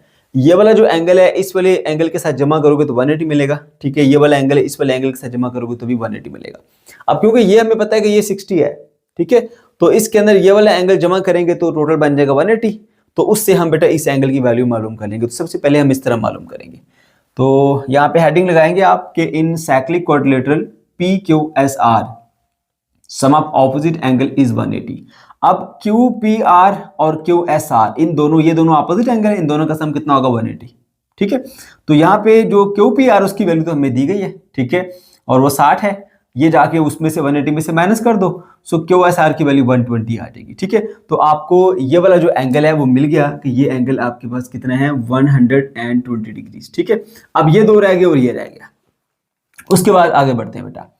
अब देखो ये वाला एंगल आपको पता ना कि ये एंगल जो है वो आपके पास 60 है, ठीक है। ये एक आर्क है, ये वाली आर्क, उस आर्क ने सर्कमफेरेंस के इस पॉइंट से एंगल बनाया हुआ है और उसी आर्क ने सर्कमफेरेंस के इस पॉइंट से एंगल बनाया हुआ है। तो यहां से आपको पता चल जाना चाहिए कि एक आर्क के साथ जो दो सर्कम एंगल बनते हैं ना वो दोनों बराबर होते हैं। यानी ये आर्क है ना, इसने एक ये सर्कम एंगल बनाया और एक ये सर्कम एंगल बनाया, तो एक आर्क के जितने भी सर्कम एंगल होते हैं वो सारे के सारे बराबर होते हैं। ठीक है, तो अगर ये 60 डिग्री है तो ये भी 60 होगा। इस तरह से आप इसको मालूम कर लेंगे। उसके बाद फिर आपके पास बचेंगे ये वाले एंगल और ये वाले एंगल। ठीक है, तो देखो यहां से लेके यहां तक एक स्ट्रेट लाइन आ रही है, इसको हम डायमीटर कहते हैं, क्योंकि सर्कल के दो पॉइंट को टच कर रही है और सर्कल के सेंटर से पास कर रही है। तो डायमीटर सर्कमफेरेंस के साथ जो भी एंगल सबटेंड करता है, ये डायमीटर ही है, ये सर्कमफेरेंस के साथ एंगल बना रहा है वो हमेशा 90 डिग्री होता है। ये भी डायमीटर है और ये सर्कमफेरेंस के साथ एक एंगल बना रहा है, ये भी 90 डिग्री हो। इस तरह से बेटा आपने बाकी एंगल भी मालूम करने हैं। तो यहां पर मैंने हेडिंग लगाई है circum angle separated by the diameter is 90। Diameter जो सर्कम एंगल बनाता है वो बेटा होता ही 90 डिग्री है। सो PRS, ये देखिए PRS ये क्या है, ये मेरे बच्चों हमारे पास एक डायमीटर का बनाया गया सर्कम एंगल है। ठीक है, ये डायमीटर और ये इसका सर्कम एंगल। ठीक है, लिहाजा ये कितना होगा 90 डिग्री, तो मेंशन कर दिया। उसके बाद यहां पर देखिए ये वाला जो है ये भी इसी डायमीटर ने इस पॉइंट Q के ऊपर जो है वो एक सर्कम एंगल बनाया हुआ है, तो ये भी सर्कम एंगल है। तो डायमीटर जो सर्कम एंगल बनाएगा बेटा वो क्या होगा आपके पास 90 डिग्री, इसलिए ये भी 90 और ये भी 90, ये दोनों क्लियर हो गए। उसके बाद फिर दूसरे पे आ जाओ, आप उसमें लिखोगे हेडिंग के circum angle subtended by the same arc are equal. अब एक बात का ख्याल रखना, एक सेगमेंट के अंदर रहते हुए, देखो अब ये कॉर्ड है ना, इसका एक सर्कल का हिस्सा नीचे, एक सर्कल का हिस्सा ऊपर, एक ये सेगमेंट और एक ये सेगमेंट। अगर आप एक सेगमेंट के अंदर रहते हुए एक आर्क के बनाए गए सर्कम एंगल की बात करें, ये आर्क है हमारी, और इस सेगमेंट के अंदर हम ये एंगल बना रहे हैं, ये एंगल बना रहे हैं, कहीं पर भी एंगल बना ले बेटा वो सब बराबर होते हैं। मतलब देखो ये सर्कल, ये आ गया कॉर्ड, ठीक है। अब बेटा इस सेगमेंट के अंदर रहते हुए मैं चाहे यहां से ये एंगल बनाऊं, चाहे यहां से ये एंगल बनाऊं, चाहे ऐसे इस कॉर्ड का एंगल बनाऊं, जैसे ऐसे बनाऊं, जिस तरह मर्जी मैं एंगल बनाऊं, जितने मर्जी जिस मर्जी पॉइंट से बनाऊं बेटा, ये सब के सब एंगल जो एक ही सेगमेंट के अंदर लाई कर रहे हैं ये बराबर होते हैं, ठीक है। तो ये एक ही आर्क के सब सर्कम एंगल्स हैं, तो इसलिए यहां पे आपने बताना है कि circum angle subtended by the same arc are equal. Same arc जो सर्कम एंगल बनाती है एक ही सेगमेंट के अंदर रहते हुए वो सब बराबर होते हैं। लिहाजा इसका मतलब है कि अगर यहां से ये वाली आर्क देखी जाए, ये वाली यहां से लेकर यहां तक ये वाली जो आर्क है, ठीक है, इसका एंगल बनता है ये सर्कम एंगल, ठीक है, और उसी आर्क का सर्कम एंगल ये भी बनता है। तो ये वाला एंगल और ये वाला एंगल दोनों एक ही आर्क के सर्कम एंगल है, तो ये दोनों बेटा बराबर होंगे, इसलिए QTR और QPR ये दोनों क्या होंगे बराबर। अब क्योंकि ये वाला जो QPR है वो 60 है, मैंने उसका रेफरेंस दे दिया, इसलिए यहाँ पे क्या करोगे QTR उसी तरह लिखा रहेगा, QPR की जगह उसकी वैल्यू पुट कर दो 60 डिग्री, तो आपके पास QTR की वैल्यू आ जाएगी 60 डिग्री, ठीक है। अच्छा, अब उसने सवाल किया कि QTR क्यों एक्यूट होता है। तो मेरे बच्चों मैंने आपको बेसिक कंसेप्ट में सिखाया है कि भाई आपके पास ये एक सर्कल है, ठीक है, और यहाँ पे हम जो है वो उसका एक ले लेते हैं जी कार्ड। अब ये कार्ड जो है सर्कल को दो अलग अलग सेगमेंट में ब्रेक करता है, एक बड़ा सेगमेंट है एक छोटा सेगमेंट है, गलती से मैंने बराबर बोल दिया, एक बड़ा सेगमेंट है और एक छोटा सेगमेंट है, ठीक है। तो मेरे बच्चों याद रखो कि ये जो आर्क है ना, ये अगर जो है वो आपके पास थोड़ी नीचे करके, यानी कहने का मतलब सादा अल्फाज में यह कि ऊपर वाला हिस्सा अगर बड़ा है सेमी सर्कल से, आधे सर्कल से बड़ा है, तो इसके अंदर जितने भी एंगल बनेंगे ना, जितने भी एंगल बनेंगे वो लेस देन 90 होंगे। ये आप देख सकते हैं कि ये लेस देन 90 है, ठीक है। अगर यहां से बना के देख लो ये भी लेस देन 90 होगा, अगर यहां से बना के देख लो ये भी लेस देन 90 होगा। तो अगर आपके पास एक सर्कल जो है उसका बड़ा सेगमेंट है जो कि सेमी सर्कल से ज्यादा हो, देखो ना सेमी सर्कल कितना होगा, लगभग कोई आधा सर्कल बनता है, इतना इतना, ये उससे बड़ा सेगमेंट है ना, ठीक है, जिसको मेजर सेगमेंट कहा जाता है। तो मेजर सेगमेंट के अंदर जितने भी एंगल बनते हैं ना मेरे बच्चों, वो सारे के सारे लेस देन 90 होते हैं। इसी तरह से अगर इसका ऑपोजिट करना चाहते हो, यानी अब देखो ये हमारे पास एक कह लो कि अब जो हमने ऊपर सेगमेंट लिया है ये आपका माइनर सेगमेंट है या सेमी सर्कल से छोटा सेगमेंट है। अब इसके अंदर जितने भी आप एंगल बनाओगे सारे 90 से बड़े होंगे, ये भी 90 से बड़ा है, ये 90 से बड़ा है, ये भी 90 से बड़ा है। तो जब आपके पास सेगमेंट ऑफ सर्कल आधे सर्कल से कम होता है तो उसके अंदर जितने भी एंगल बनते हैं वो सारे के सारे बेटा ग्रेटर देन 90 होते हैं। जब आपके पास सेगमेंट ऑफ सर्कल आधे सर्कल से ज्यादा होता है उस सूरत में उसके अंदर जितने भी सर्कम एंगल बनते हैं वो सब के सब 90 से छोटे होते हैं। तो मैंने यहां पर आपको बताया कि भाई QTR जो है ना, QTR देख लो, ये बड़े मेजर सेगमेंट में, ये देख लो ये एक मेजर सेगमेंट के अंदर पाया जा रहा है, ठीक है, और रेफरेंस कर सर्कम एंगल है ये।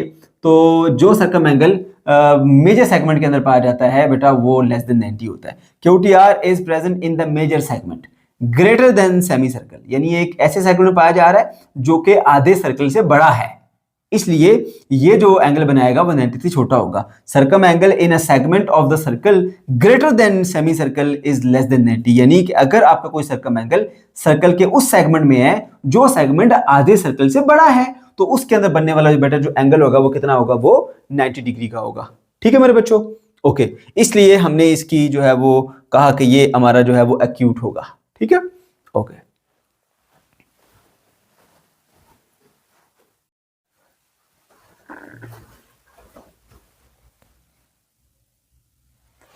Question number 9, in given figure P is centre of circle and angle BPD is 130। इस दी गई फिगर के अंदर जो P है वो इस सर्कल का सेंटर है और जो एंगल BPD है, यानी B से चले P से मुड़े D पर पहुंचे BPD, ये एंगल वो आपके पास 130 है। फाइंड मालूम कीजिए नंबर 1 एंगल BAD। BAD कहाँ है जी, BAD, यानी ये वाला एंगल आपने मालूम करना है। नंबर 2 पे एंगल BCD, BCD कहाँ है, BCD ये वाला एंगल, ठीक है बेटा। उसके बाद फिर नंबर 3 पे angle ABC plus ADC, ABC ये वाला एंगल प्लस ADC ये वाला एंगल, इन दोनों का सम आपने बताना है, ठीक है बेटा।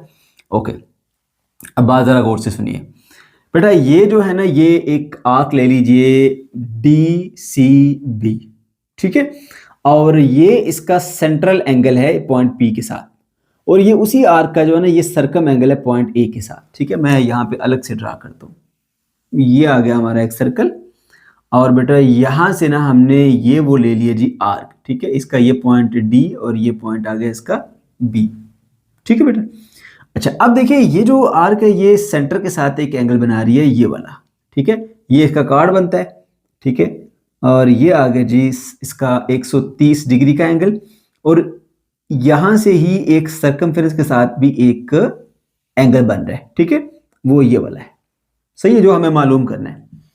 तो बेटा जी मैंने आपको सिखाया था कि एक ही सेगमेंट ऑफ सर्कल के अंदर रहते हुए जो आपके पास सेंट्रल एंगल होता है वो सर्कम एंगल का डबल होता है। तो ये देखो, इस पॉइंट को इससे ज्वाइन किया तो ये हमारे पास आ गया कॉर्ड। अब इसके दो सेगमेंट बन गए, एक ये सेगमेंट जो माइनर सेगमेंट कहलाता है, एक सर्कल का ये बड़े वाला सेगमेंट जिसको हम मेजर सेगमेंट कहते हैं। अब ये दोनों एंगल एक ही सेगमेंट के अंदर है, और ये मेरे बच्चों कौन सा सेंट्रल एंगल है और ये क्या सर्कम एंगल। तो हम जानते हैं कि सेंट्रल एंगल सर्कम एंगल का डबल होता है। इसी प्रॉपर्टी को इस्तेमाल करते हुए हम इस एंगल की वैल्यू को मालूम कर लेंगे, ठीक है। तो यहाँ पर हेडिंग लगाई है मैंने, central angle is double of circum angle in the same segment, एक ही सेगमेंट के अंदर रहते हुए। ये देख लो दोनों सेगमेंट एक के अंदर पाए जाते हैं, ये इस तरफ वाला बड़ा सेगमेंट जो है, ठीक है। तो इसके अंदर फिर हम लिख देंगे कि जो एंगल BPD है वो 2 टाइम एंगल BAD है। BPD कहाँ है जी, BPD ये सेंट्रल एंगल, वो बराबर है 2 टाइम सर्कम एंगल BAD, यानी ये सर्कम एंगल, ये central angle. Central angle double होता है सर्कम एंगल का, ठीक है। तो ये देख लो जो आपके पास सेंट्रल एंगल है वो डबल है सर्कम एंगल का, ठीक है बेटा। आप सेंट्रल एंगल की वैल्यू दी गई है 130, पुट कर दो, 2 यहाँ मल्टीप्लाई और इधर आके डिवाइड करो तो आपके पास आएगा 65। So angle BAD is equal to 65। BAD कहाँ पर है जी हमारे पास, BAD ये वाला कितना हो गया बेटा आपके पास, ये एंगल आ गया 65 डिग्रीज। ओके, तो एक हमने मालूम कर लिया एंगल BAD। उसके बाद फिर हमने मालूम करना है जी एंगल BCD। BCD कहाँ है, BCD ये वाला एंगल अब हमने मालूम करना है, ठीक है। और दूसरा ABC और ADC यानी ADC ABC, इस एंगल का और इस एंगल का जो पूरा सम है ना वो हमने मालूम करना है, ठीक है। तो बेटा यहाँ पे हम एक प्रॉपर्टी इस्तेमाल करेंगे कि अगर एक आपके पास सर्कल है और उसके अंदर कोई क्वाड्रिलेटरल शेप आ गई, यानी 4 साइड वाली शेप आ गई, और वो उसके चारों के जो वर्टेक्स हैं वो सर्कल के ऊपर लाई करते हैं ऐसे, ठीक है। तो फिर जो ये वाला एंगल है इसका अपोजिट होता है ये एंगल, अपोजिट एंगल का सम 180 होता है। इस एंगल का अपोजिट ये एंगल है, इन दोनों एंगल्स का जो सम होगा वो 180 होगा, और इन दोनों एंगल का जो सम है वो भी कितना होगा, 180। इस प्रॉपर्टी का इस्तेमाल करते हुए हम इन एंगल्स को भी मालूम करेंगे, ठीक है। तो मैंने हेडिंग लगाई है, in cyclic quadrilateral ABCD sum of opposite angle is 180। इस ABCD साइक्लिक क्वाड्रिलेटरल के अंदर जो आपके पास ऑपोजिट एंगल का सम होगा ना वो 180 होगा। अब इसमें ऑपोजिट एंगल कौन से वाले, एक तो दो ये है ना, ये वाले, ठीक है, ये वाला और ये वाला। इस एंगल का नाम क्या है जी, BAD, इसका नाम क्या है जी, BCD। सो BAD कहाँ गया, BCD और BAD दोनों का सम 180 नीचे लिख दिया मैंने।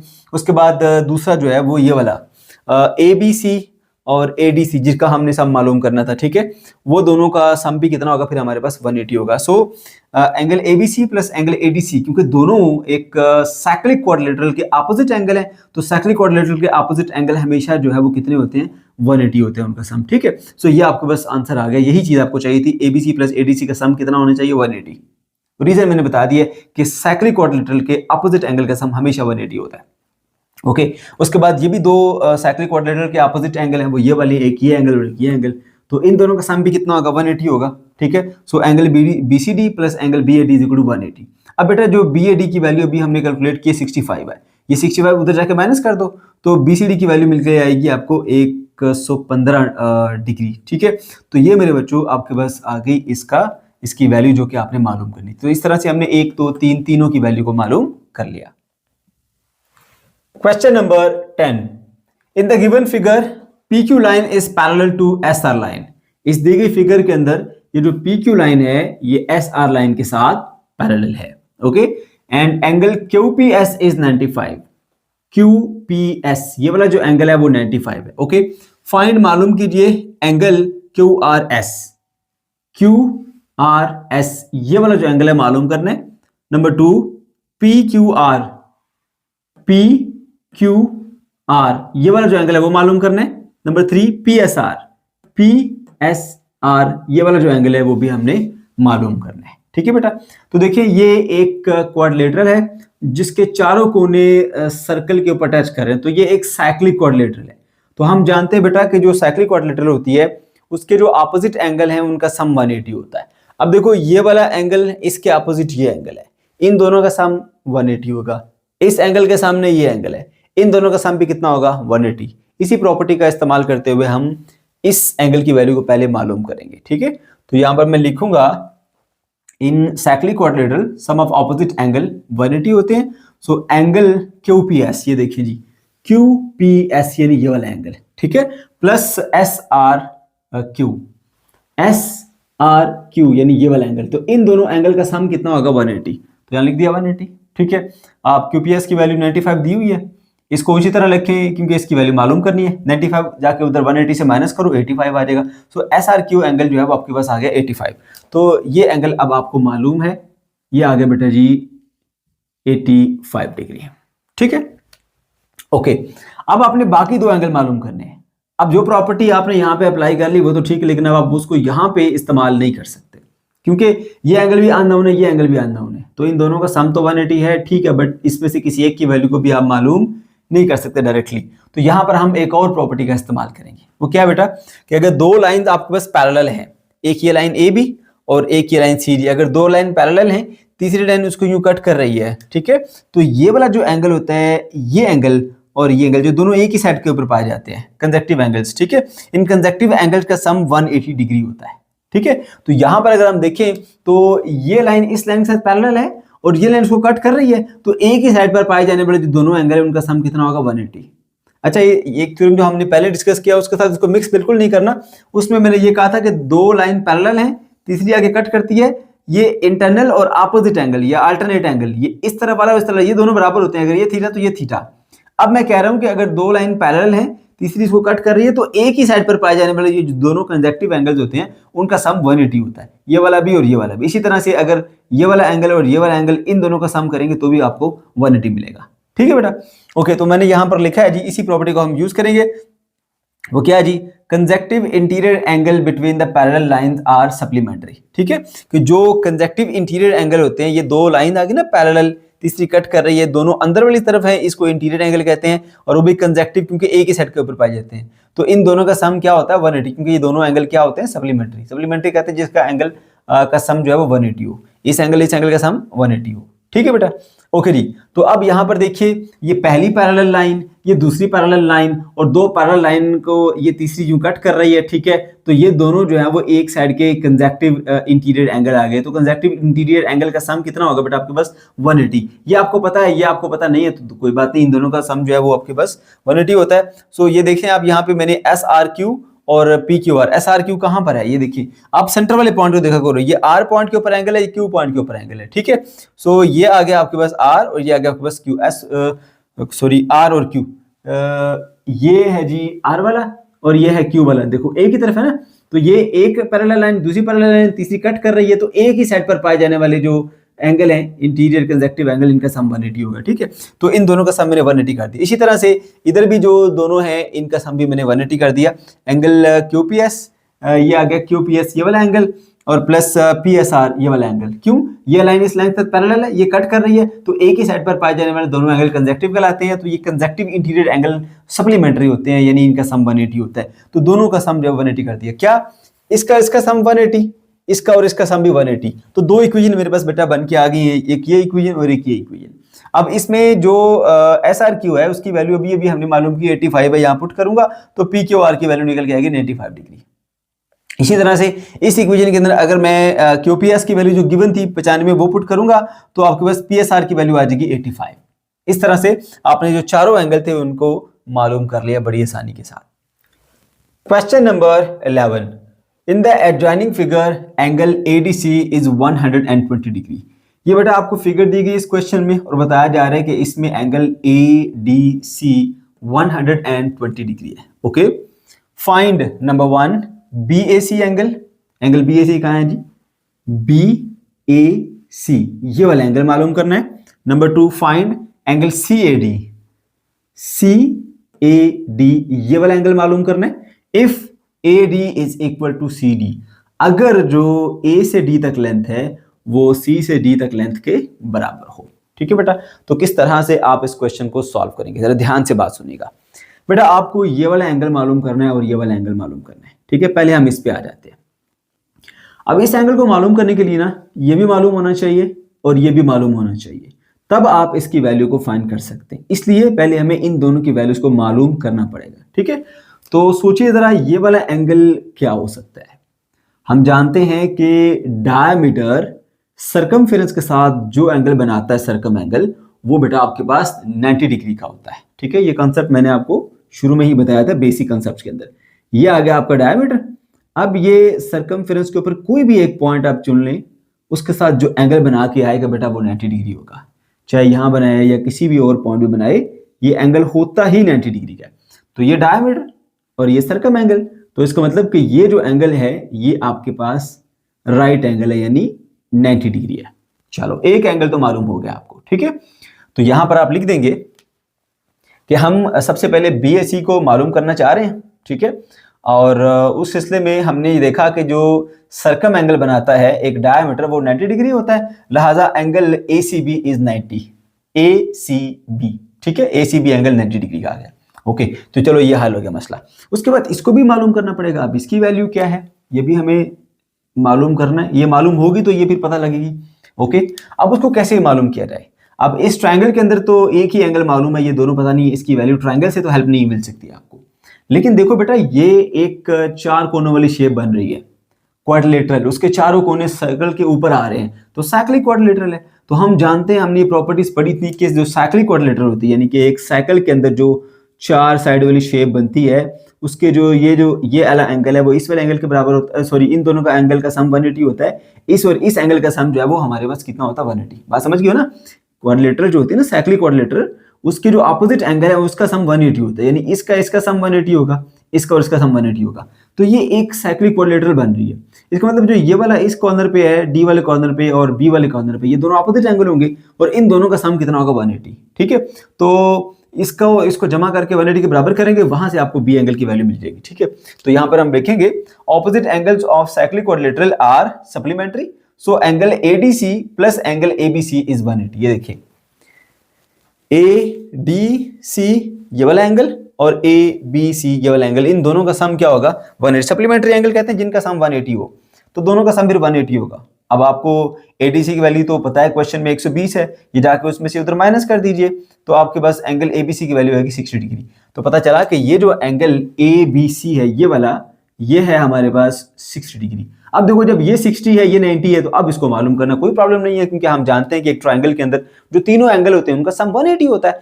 तो हम इसी प्रॉपर्टी का इस्तेमाल करेंगे कि इन ट्रायंगल ABC ट्रायंगल में sum of all the angle is 180। So angle ABC, angle ACB, angle CAB। अब इसकी पहचान करनी है तो इस पॉइंट से देख लिया करो कि जो सेंटर वाला पॉइंट है ना, उसके ऊपर एंगल होता है, B पॉइंट वाला एंगल, C पॉइंट वाला एंगल और A पॉइंट वाला एंगल। ठीक है, देखें A point, B point, C point, तीनों पॉइंट के ऊपर जो एंगल है उनका सम कितना होगा, 180 होगा। सही है। ओके, तो जो B पॉइंट के ऊपर पड़ा हुआ एंगल है, आप देख सकते हैं बेटा कहां पर है जी, B पॉइंट वाला, वो आपके पास 60 डिग्री है, वो नीचे B पॉइंट, उसके बाद C पॉइंट वाला 90 डिग्री। ठीक है, और जो A पॉइंट वाला वो तो हमने मालूम करना है एंगल CAB, तो इन दोनों को उधर जाके माइनस कर दो ना, तो CAB एंगल बराबर आ जाएगा आपके पास 30 डिग्री के। ठीक है, तो इस तरह से आपने ये वाला एंगल जो है उसको मालूम कर लिया, that is equals to 30 degree. लो जी, आपका एक जो पार्ट है वो सॉल्व हो गया। अब आप दूसरे पार्ट के ऊपर आ जाइए, हेडिंग लगा देते हैं सेकंड पार्ट की कि हमने एंगल CAD मालूम करना है। लेट्स से ये एंगल आपके पास x के बराबर है। ठीक है, अच्छा जी, अब जो CAD एंगल है वह है कहां पर, ए डी, ये वाला एंगल, ठीक है, इसको मालूम करना है, इसको हम एक्स सपोज कर लेते हैं, ठीक है। एक्स क्यों सपोज किया मैं उसकी वजह बताता हूँ। देखो उसने हमें इंफॉर्मेशन दिया कि ए डी और सी डी दोनों बराबर हैं, ठीक है। यहाँ से लेकर यहाँ तक का जो लेंथ है और यहाँ से लेकर यहाँ तक का जो लेंथ है वो दोनों बराबर हैं। और एक ट्राइंगल के अंदर अगर दो साइड बराबर होती हैं तो उन साइड के ऑपोजिट एंगल भी बराबर होते हैं। अगर ये साइड इस साइड के बराबर है तो इस साइड का ऑपोजिट एंगल ये है और इस साइड का ऑपोजिट एंगल ये है, ये दोनों बराबर होंगे। तो अगर ये x है तो ये भी क्या होगा, x होगा, ठीक है। तो इस तरह से देखो ये भी x और ये भी x और ये 120, तो तीनों एंगल का सम कितना होता है 180। उस प्रॉपर्टी का इस्तेमाल कर लेंगे हम यहाँ पर, लिखेंगे कि जैसा कि हम जानते हैं कि AD और CD दोनों बराबर हैं। अगर बराबर है और इस ट्राइंगल ADC के अंदर, तो फिर इसमें जो एंगल CAD है और एंगल ACD है, CAD मतलब ये वाला, C से चले A से मुड़े D पर पहुंचे ये वाला एंगल, और DCA या ACD एक ही बात है, आप किसी भी तरह बात कर लीजिए, लेकिन जो जिस पॉइंट पे एंगल है वो पॉइंट सेंटर में रखना है, ठीक है। ओके, तो ये दोनों जो है वो भी बराबर है, तो हमने इसको x के लेट किया था इक्वल, तो इसको भी दोनों फिर x के बराबर होंगे। तो यहाँ पे प्रॉपर्टी इस्तेमाल कीजिए, इस ट्राइंगल के अंदर तीनों एंगल का सम 180 होता है। पहला एंगल CAD यानी जो A पॉइंट के ऊपर है इस ट्राइंगल में वो भी x है, जो C पॉइंट के ऊपर है वो भी x है, तो जो D पॉइंट के ऊपर एंगल है वो हमने जो है वो मालूम करना है, सॉरी 128 मालूम नहीं करना, 120 है। ये x और ये 120, दैट इज इक्वल टू 180। अब एप्पल प्लस एप्पल 2 एप्पल होता है ना, 120 उधर जाके माइनस कर लो, 180 में से 120 गया तो 60 बचेगा। So 2x is equal to 60 degree. x की वैल्यू निकालने के लिए 2 को डिवाइड कर दीजिए, तो 2 को डिवाइड करोगे तो 30 आ जाएगा। इस तरह से x की वैल्यू आई 30। x को हमने किसके इक्वल सपोज किया था, DAC एंगल, और वही हमने मालूम करना था, लिहाजा जो CAD एंगल है या DAC एक ही बात है, वो बराबर आ गया हमारे पास 30 डिग्री के। Question number 12, in the figure angle ABE is 95 degree. इस फिगर के अंदर एंगल ABE वो 95 यानी ये वाला एंगल 95 है। ये जो सेंटर वाला पॉइंट है ना इसके ऊपर एंगल होता है, ये B, ठीक है। एंड एंगल BAE, ठीक है, ये जो A पॉइंट है इसके ऊपर जो एंगल है वो है जी 65। फाइंड नंबर 1 ECD ये वाला एंगल, ये बेटा आपने मालूम करना है। नंबर 2 CDE, C से चले D से मुड़े E पर पहुंचे, यानी सेंटर वाले पॉइंट पे एंगल होता है D, ठीक है। और उसके बाद फिर एंगल CED, E सेंटर में है तो ये E वाला एंगल, ठीक है बेटा। ये आपने इस फिगर के अंदर दिए गए जो तीनों एंगल हैं इस ट्रायंगल के वो मालूम करने हैं, ठीक है। लेकिन इस ट्रायंगल का कोई एक भी एंगल आपको बताया नहीं गया, तो फिर हम किस तरह से इसके अंदर मौजूद तीनों एंगल की वैल्यू को मालूम करेंगे। उसके लिए हमें हेल्प मिलेगी इस क्वाड्रिलेटरल से। क्वाड्रिलेटरल एक 4 कोनों वाली शेप होती है जिसके चारों कोने सर्कल को टच कर रहे होते हैं। जहां पे आप देख सकते हैं 1 2 3 4 चारों कोने सर्कल को टच कर रहे हैं, ठीक है। तो ये हमारे पास एक साइक्लिक क्वाड्रिलेटरल है। तो साइक्लिक क्वाड्रिलेटरल की बेटा ये प्रॉपर्टी होती है कि उसमें जो अपोजिट एंगल हैं उनका सम 180 होता है। इस एंगल के अपोजिट ये है, इस एंगल के अपोजिट ये है, ठीक है। तो इनका सम क्या होगा 180। उसकी हेल्प से हम इस एंगल को और इस एंगल को पहले मालूम कर लेंगे। जब ये एंगल हमें मालूम हो जाएंगे तो फिर हम आसानी के साथ इस ट्रायंगल के अंदर मौजूद एंगल को भी कैलकुलेट कर पाएंगे। कैसे, मैं अभी आगे चल के आपको ये बताता हूं। पहले इन एंगल्स को मालूम कर लीजिए, ठीक है। ओके, तो यहां पे लिखेंगे साइक्लिक क्वाड्रिलेटरल ABCD में सम ऑफ ऑपोजिट एंगल कितना होगा 180। तो एंगल ABC कहां है जी, ABC यानी ये वाला एंगल, ठीक है। और ADC ये वाला एंगल, इन दोनों का सम कितना होगा 180। ABC plus ADC is 180। ABC की वैल्यू 95 है, ठीक है। ADC को उसी तरह लिखा रहने दीजिए, 95 जाके माइनस किया तो ADC की वैल्यू बेटा आ गई 85, ठीक है। तो ये आपको पता लग गया कि ये वाला जो एंगल होगा बेटा वो आपके पास होगा 85 डिग्री, ठीक है। यहां से लेकर यहां तक ये वाला एंगल जिसको मैंने हाईलाइट किया है। ओके, उसके बाद फिर इसी तरह से ये एंगल इसके साथ अपोजिट है तो इनका सम भी क्या होगा, फिर हमारे पास 180 होगा। एंगल BAD यानी ये वाला एंगल और BCD प्लस एंगल BCD, इनका सम कितना होगा 180। अब BAD तो 65 है, इसको इसी तरह लिखे रहने दीजिए, 65 जाके उधर माइनस करेंगे तो BCD की वैल्यू आ गई 115। तो ये वाला जो एंगल आया, ये वाला ये एंगल, ये बेटा आपके पास हो गया 115 डिग्रीज, ठीक है, तो अब आपने इस क्वाड्रिलेटरल के चारों एंगल मालूम कर लिए। अब इसकी हेल्प से हम इसके अंदर वाले एंगल मालूम करेंगे। कैसे? हम जानते हैं कि भाई जो एक स्ट्रेट एंगल होता है ना, स्ट्रेट एंगल वो 180 डिग्री का होता है। अगर मैं इसको दो टुकड़े कर दूं ऐसे, ठीक है, और बोलूं कि ये एक टुकड़ा 85 का है तो दूसरा कितना है, तो आप 180 से माइनस कर लोगे उससे, ठीक है, क्योंकि ये जो आपका स्ट्रेट एंगल है ना वो इस एंगल और इस एंगल के सम है, ठीक है ना। तो यही हमने प्रॉपर्टी यहां पे इस्तेमाल करनी है। एंगल ए डी ई, ये देखें ए डी ई, बिल्कुल straight line, straight angle. Straight angle होता है बेटा 180 का, दैट इज इक्वल टू 180। क्यों? क्योंकि स्ट्रेट एंगल है। अब ये स्ट्रेट एंगल दो हिस्सों पर मुश्तमिल है, उसका एक हिस्सा ये वाला है और एक हिस्सा ये वाला है। इसका नाम क्या है जी? A D C. इसका नाम क्या है? सी डी ई, यानी ये वाला एंगल और ये वाला एंगल। तो बता देंगे कि भाई ये स्ट्रेट एंगल है और ये दो एंगल से मिलकर बनता है, एंगल एडीसी और एंगल सीडीई, ठीक है। तो एडीई तो स्ट्रेट एंगल है, 180 के बराबर है, और एडीसी की वैल्यू अभी हमने कैलकुलेट की थी 85, यहां पुट करें तो यहां पे आपको सीडीई एंगल की वैल्यू मिल जाएगी। इसको इधर लाकर माइनस करें 180 में से 85 तो 95। सो सीडीई एंगल इज 95। कहां है सीडीई? सीडीई, ये वाला एंगल आपको मेरे बच्चों पता लग गया कि ये है आपके पास 95 डिग्री। ओके, अब इसी तरह से इसको भी मालूम कर लो कि ये एक स्ट्रेट एंगल बन रहा है और वो 180 होता है और ये इन दोनों का सम है। तो पहले बताओगे यहां पर के angle BCE, BCE straight line बन रही है ना, स्ट्रेट एंगल कितना होगा? 180 का, और ये दो एंगल का सम है, ये वाला एंगल और ये वाला एंगल, इन दोनों का सम है, ठीक है। So angle BCD plus angle ECD, ठीक है, देखो बीसीडी एंड ईसीडी, इन दोनों का एंगल का सम जो है वो 180 है। ओके, सो बीसीडी 180 के बराबर, और बीसीडी की वैल्यू अभी हमने कैलकुलेट की थी, कहां की थी? ये वाली कैलकुलेट की थी, बीसीडी 115 है, वो पुट कर दो, और ईसीडी वैसे लिखा रहने दो। अब 115 180 में से माइनस करोगे तो 65 मिलेगा। सो एंगल ईसीडी इज 65। ईसीडी कहां है जी? ईसीडी, दिस इज 65, ये एंगल आपके पास 65। अब जरा सोचो, अगर एक ट्रायंगल के अंदर दो एंगल मालूम हो जाए तो तीसरे एंगल को मालूम करना कोई प्रॉब्लम है? नो प्रॉब्लम, आप तीनों का सम निकाल लो, 180 के बराबर होगा, उसमें से आपको अननोन एंगल मिल जाएगा, ठीक है। तो अब आप तीसरे के लिए करेंगे in triangle CDE sum of all the angle is equal to 180। So angle ECD plus angle CDE plus angle CED, इसका सम कितना होगा?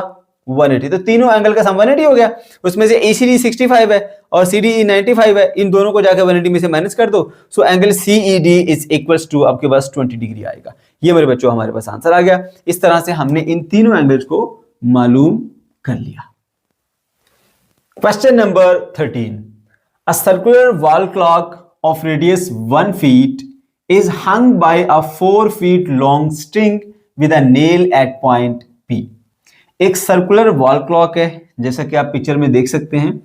उसका जो रेडियस है ना वो 1 फीट है और उसको एक 4 फीट लॉन्ग स्ट्रिंग के साथ सस्पेंड किया हुआ with the help of a nail. ये वो नेल है, ठीक है, ये वो स्ट्रिंग है जिसकी हेल्प से हमने इस क्लॉक को हंग किया हुआ है, ठीक है।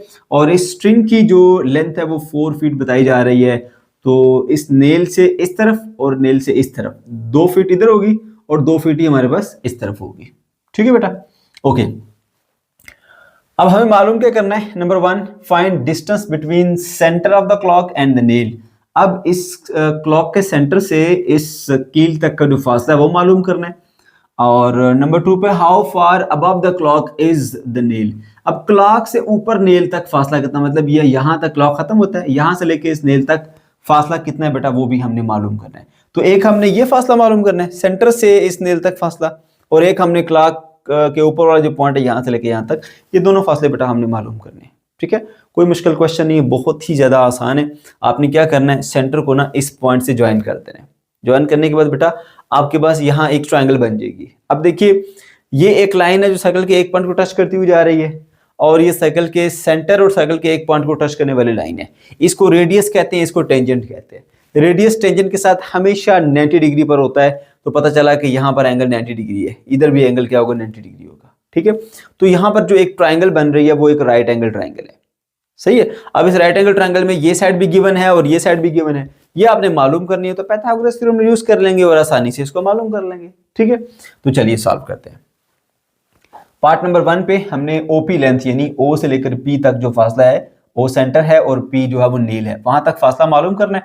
तो आप बताएंगे कि पहले ये चीजें थोड़ी तफसील से अगर आप बताना चाहें तो बता रहे, नहीं भी लिखते कोई बात नहीं, डायरेक्ट ये बात लिखिए और आगे चलते रहें। ओ ए एंड ओ बी दोनों रेडियस हैं, एपी और बीपी दोनों टेंजेंट्स हैं, ठीक है, और रेडियस हमेशा टेंजेंट के साथ होता है परपेंडिकुलर, ठीक है। सो ओ ए इज परपेंडिकुलर टू एपी। ये बात लिखना क्यों जरूरी है? ये बात लिखना इसलिए जरूरी है कि जब हम पाइथागोरस थ्योरम अप्लाई करते हैं ना, तो वो सिर्फ हम राइट एंगल ट्राइंगल के ऊपर अप्लाई कर सकते हैं। अब उसने तो हमें क्वेश्चन में कोई ऐसी इंफॉर्मेशन नहीं दी कि ये राइट एंगल ट्राइंगल है या नहीं, ठीक है, जो बन रही है यहाँ पर, या फिर ये वाला जो एंगल है वो 90 डिग्री है या नहीं। तो पहले हमें साबित करना पड़ेगा कि ये 90 डिग्री का एंगल है, तो ये राइट एंगल ट्राइंगल है। जब ये राइट एंगल ट्राइंगल साबित होगी तो फिर हम उसके ऊपर पाइथागोरस थ्योरम अप्लाई कर सकते हैं, अदरवाइज हम उस पर डायरेक्टली अप्लाई नहीं कर सकते, ठीक है बेटा। तो ये लॉजिक है जिस वजह से हमने ये पॉइंट सारे लिखे और बताया भाई ये रेडियस है, ये टेंजेंट है, रेडियस टेंजेंट से परपेंडिकुलर होता है, लिहाजा ओ ए और ए पी जो है वो परपेंडिकुलर है, ठीक है। वे परपेंडिकुलर हुए तो फिर हमारे पास जो है वो हमने ओ पॉइंट को पी से ज्वाइन किया तो एक राइट एंगल ट्राइंगल आ गई ए ओ ए पी, ठीक है। उसके ऊपर फिर हम पाइथागोरस थ्योरम अप्लाई करने जा रहे हैं, हाइपोटेन्यूज का स्क्वायर बराबर है बेस का स्क्वायर प्लस परपेंडिकुलर का स्क्वायर। अब इसमें 90 डिग्री के सामने वाली जो साइड होती है ना, ये देखो 90 डिग्री के सामने वाली साइड हमेशा हाइपोटेन्यूज होती है, ठीक है। सो वो हाइपोटेन्यूज आ गया आपके पास ओपी और बेस आ गई इसके अंदर ओ ए और परपेंडिकुलर आ गया एपी। तो इन सब का स्क्वायर ले लो, वैल्यूज पुट करो। ओपी तो वैल्यू हमने मालूम करनी है, इसको एज इट इज रहने दो। ओ ए की वैल्यू जो रेडियस है 1 है और एपी की वैल्यू 2 है, 2 का स्क्वायर 4, 1 का स्क्वायर 1 रहेगा, 4 + 1 कितने हो जाएंगे बेटा 5 हो जाएंगे। तो OP square is equal to 5, हमें तो ओपी की वैल्यू चाहिए, दोनों तरफ स्क्वायर रूट ले लीजिए तो ये मिलेगा बेटा आपको बस 2.2 सेंटीमीटर, ठीक है, approximately. So OP is equal to 2.2 centimetre आ गया। अच्छा, उसके बाद फिर हमने ये भी मालूम करना है कि यहां से लेके यहां तक जो लेंथ है वो कितनी। अब जरा पूरी लेंथ देखो, यहां से लेके यहां तक लेंथ जो है वो 2.2 सेंटीमीटर है, और उसमें से अगर हम ये वाली लेंथ निकाल दें तो पीछे फिर आपको ये लेंथ मिल जाएगी। अब ये लेंथ कितनी है? देखें, इस सर्कल के सेंटर और सर्कल के एक पॉइंट को मिलाने वाले लेंथ को हम रेडियस कहते हैं। ये रेडियस के बराबर लेंथ है, तो रेडियस तो उसने बता दिया था वो 1 फीट है। अगर रेडियस 1 फीट है तो फिर ये ओ से लेके सी तक लेंथ भी 1 फीट होगी। अब ये पूरी लेंथ है 2.2, उसमें से इतनी है 1, तो 2.2 में से 1 निकाल दो ना, तो पीछे जो यहां से लेके यहां तक बच जाएगी 1.2, ठीक है। तो यहां पर मैंने लिखा पार्ट 2 के अंदर कि ओसी ओपी लेंथ जो है वो ओसी प्लस पीसी के बराबर है, तो हमें वैल्यू चाहिए पी से सी तक की, ठीक है। तो ओसी इसमें से माइनस कर दीजिए। अब मैंने यहाँ रेफरेंस पे बताया कि ओसी रेडियस है और रेडियस ओ ए भी रेडियस है, ओ बी भी रेडियस है, और सारे रेडियस 1 फीट के बराबर होंगे। दैट्स वाई ओसी की वैल्यू मैंने यहाँ पर 1 पुट कर दी है। तो 2.2 में से 1 माइनस करेंगे तो 1.2 सेंटीमीटर आ जाएगा, और यही बेटा हमारे पास इसका आंसर है। Question number 14, a wooden wheel moving on a ground, एक लकड़ी का बना हुआ व्हील है जो कि ग्राउंड के ऊपर मूव करता हुआ जा रहा है, is 99 centimetre away from point A, वो एक पॉइंट ए से 99 सेंटीमीटर दूरी पर है। फाइंड डायमीटर ऑफ व्हील, उस व्हील का डायमीटर मालूम कीजिए। If the distance between centre of the wheel and point A is 101 centimetre, अगर व्हील के सेंटर और पॉइंट ए के दरमियान फासला 101 सेंटीमीटर हो तो फिर आपने क्या करना है बेटा, इस व्हील का डायमीटर मालूम करना है। Okay, how much distance does the wheel cover in 1 round, अगर ये व्हील एक मुकम्मल चक्कर काटे तो कितना दूर जाएगा, कितना फासला तय करेगा। दो चीजें बेटा हमने यहां पर मालूम करनी है, ठीक है। अच्छा, अब जरा गौर कीजिए बेटा कि ये जो लाइन है आपके पास ए बी, ये एक टेंजेंट है, क्यों, सर्कल के सिर्फ एक पॉइंट को टच करती हुई जा रही है, ठीक है। और यहां से लेकर सर्कल के सेंटर तक जो है ना, ये सर्कल का रेडियस है, ठीक है, क्योंकि हम जानते हैं सर्कल के सेंटर और जो सर्कल का एक पॉइंट है उसको मिलाने वाली लाइन को हम रेडियस कहते हैं। तो इसमें ये रेडियस है और ये टेंजेंट है, और हम जानते हैं बेटा कि रेडियस टेंजेंट के साथ हमेशा परपेंडिकुलर होता है। तो ये दोनों आपस में क्या हुआ, परपेंडिकुलर। इस तरह से ये जो राइट एंगल ट्रायंगल हमारे पास साबित होगी, क्योंकि इसके अंदर ये जो एंगल है वो 90 डिग्री का हो गया, ठीक है। अब एक राइट एंगल ट्रायंगल में आपको ये चीज गिवन है, ये चीज भी गिवन है, यानी दोनों साइड्स गिवन है, और इसको आप रेडियस को मालूम कर लीजिए। जब आपके पास रेडियस आ जाएगा तो रेडियस को 2 से मल्टीप्लाई करने से डायमीटर मिल जाएगा आपको, ठीक है। तो पहले हम इस रेडियस को मालूम करेंगे, रेडियस को मालूम करने के बाद फिर हम उसको 2 से मल्टीप्लाई करेंगे तो डायमीटर आ जाएगा। सही है बेटा, तो चलिए स्टार्ट करते हैं। आप बताएंगे, सबसे पहले नंबर 1 पे मैं डायमीटर मालूम करने जा रहा हूं, और इसमें OB AB के ऊपर परपेंडिकुलर है। वजह क्योंकि रेडियस है और दूसरा टेंजेंट है, और रेडियस टेंजेंट के ऊपर हमेशा परपेंडिकुलर होता है, ठीक है। ओके, तो इस तरह साबित हुआ कि ये जो नीचे वाला ट्रायंगल बन रही है वो राइट एंगल ट्रायंगल है। तो इसको मैं यहाँ पे कंसीडर कर लेता हूँ और उसके ऊपर मैं पाइथागोरस थ्योरम अप्लाई कर देता हूँ, क्योंकि पाइथागोरस थ्योरम मैं तभी अप्लाई कर सकता हूँ अगर वो राइट एंगल ट्रायंगल है। तो पहले मैंने साबित कर दिया राइट एंगल ट्रायंगल है, अब मैं उसके बाद पाइथागोरस थ्योरम अप्लाई कर देता हूँ। हाइपोटेन्यूज का स्क्वायर बराबर है बेस का स्क्वायर प्लस परपेंडिकुलर का स्क्वायर। अब हाइपोटेन्यूज OA है, बेस AB है और परपेंडिकुलर OB है, ठीक है। अच्छा, अब इनकी वैल्यूज पुट कीजिए। जो आपके पास यहाँ पे हाइपोटेन्यूज है वो 101 सेंटीमीटर है और जो AB है वो 99 है और OB हमने मालूम करना है रेडियस, ठीक है। तो इसका स्क्वायर आएगा 10201, इसका स्क्वायर आएगा 9801, इसका स्क्वायर इसी तरह लिखा रहेगा। इसको इधर लाके माइनस कर दें तो इन दोनों को माइनस करने से मिलेगा 400। 400 is equal to 0 OB square. हमें चाहिए वैल्यू OB की, दोनों तरफ स्क्वायर रूट ले लो तो इस तरह बेटा OB की वैल्यू मिलेगी 20 सेंटीमीटर। तो ये जो 20 सेंटीमीटर है ना ये रेडियस है, बट हमें क्या चाहिए डायमीटर। हम जानते हैं diameter is 2 time of radius, तो रेडियस को 2 से मल्टीप्लाई करो तो डायमीटर मिल जाता है। तो 2 × 20 करेंगे बेटा 40 सेंटीमीटर, ये हमारे पास आ गया इसका डायमीटर। तो पहला पार्ट सॉल्व हो गया। फिर उसके बाद आपसे ये पूछा जा रहा है कि अगर ये पूरा एक चक्कर काटे तो फिर कितना फासला तय करेगा। तो जितने इस साइकिल की लंबाई है ना उस लंबाई के बराबर ये फासला तय करेगा अगर ये पूरा चक्कर काटे, ठीक है बेटा। तो इस साइकिल की लंबाई को हम सर्कमफेरेंस कहते हैं।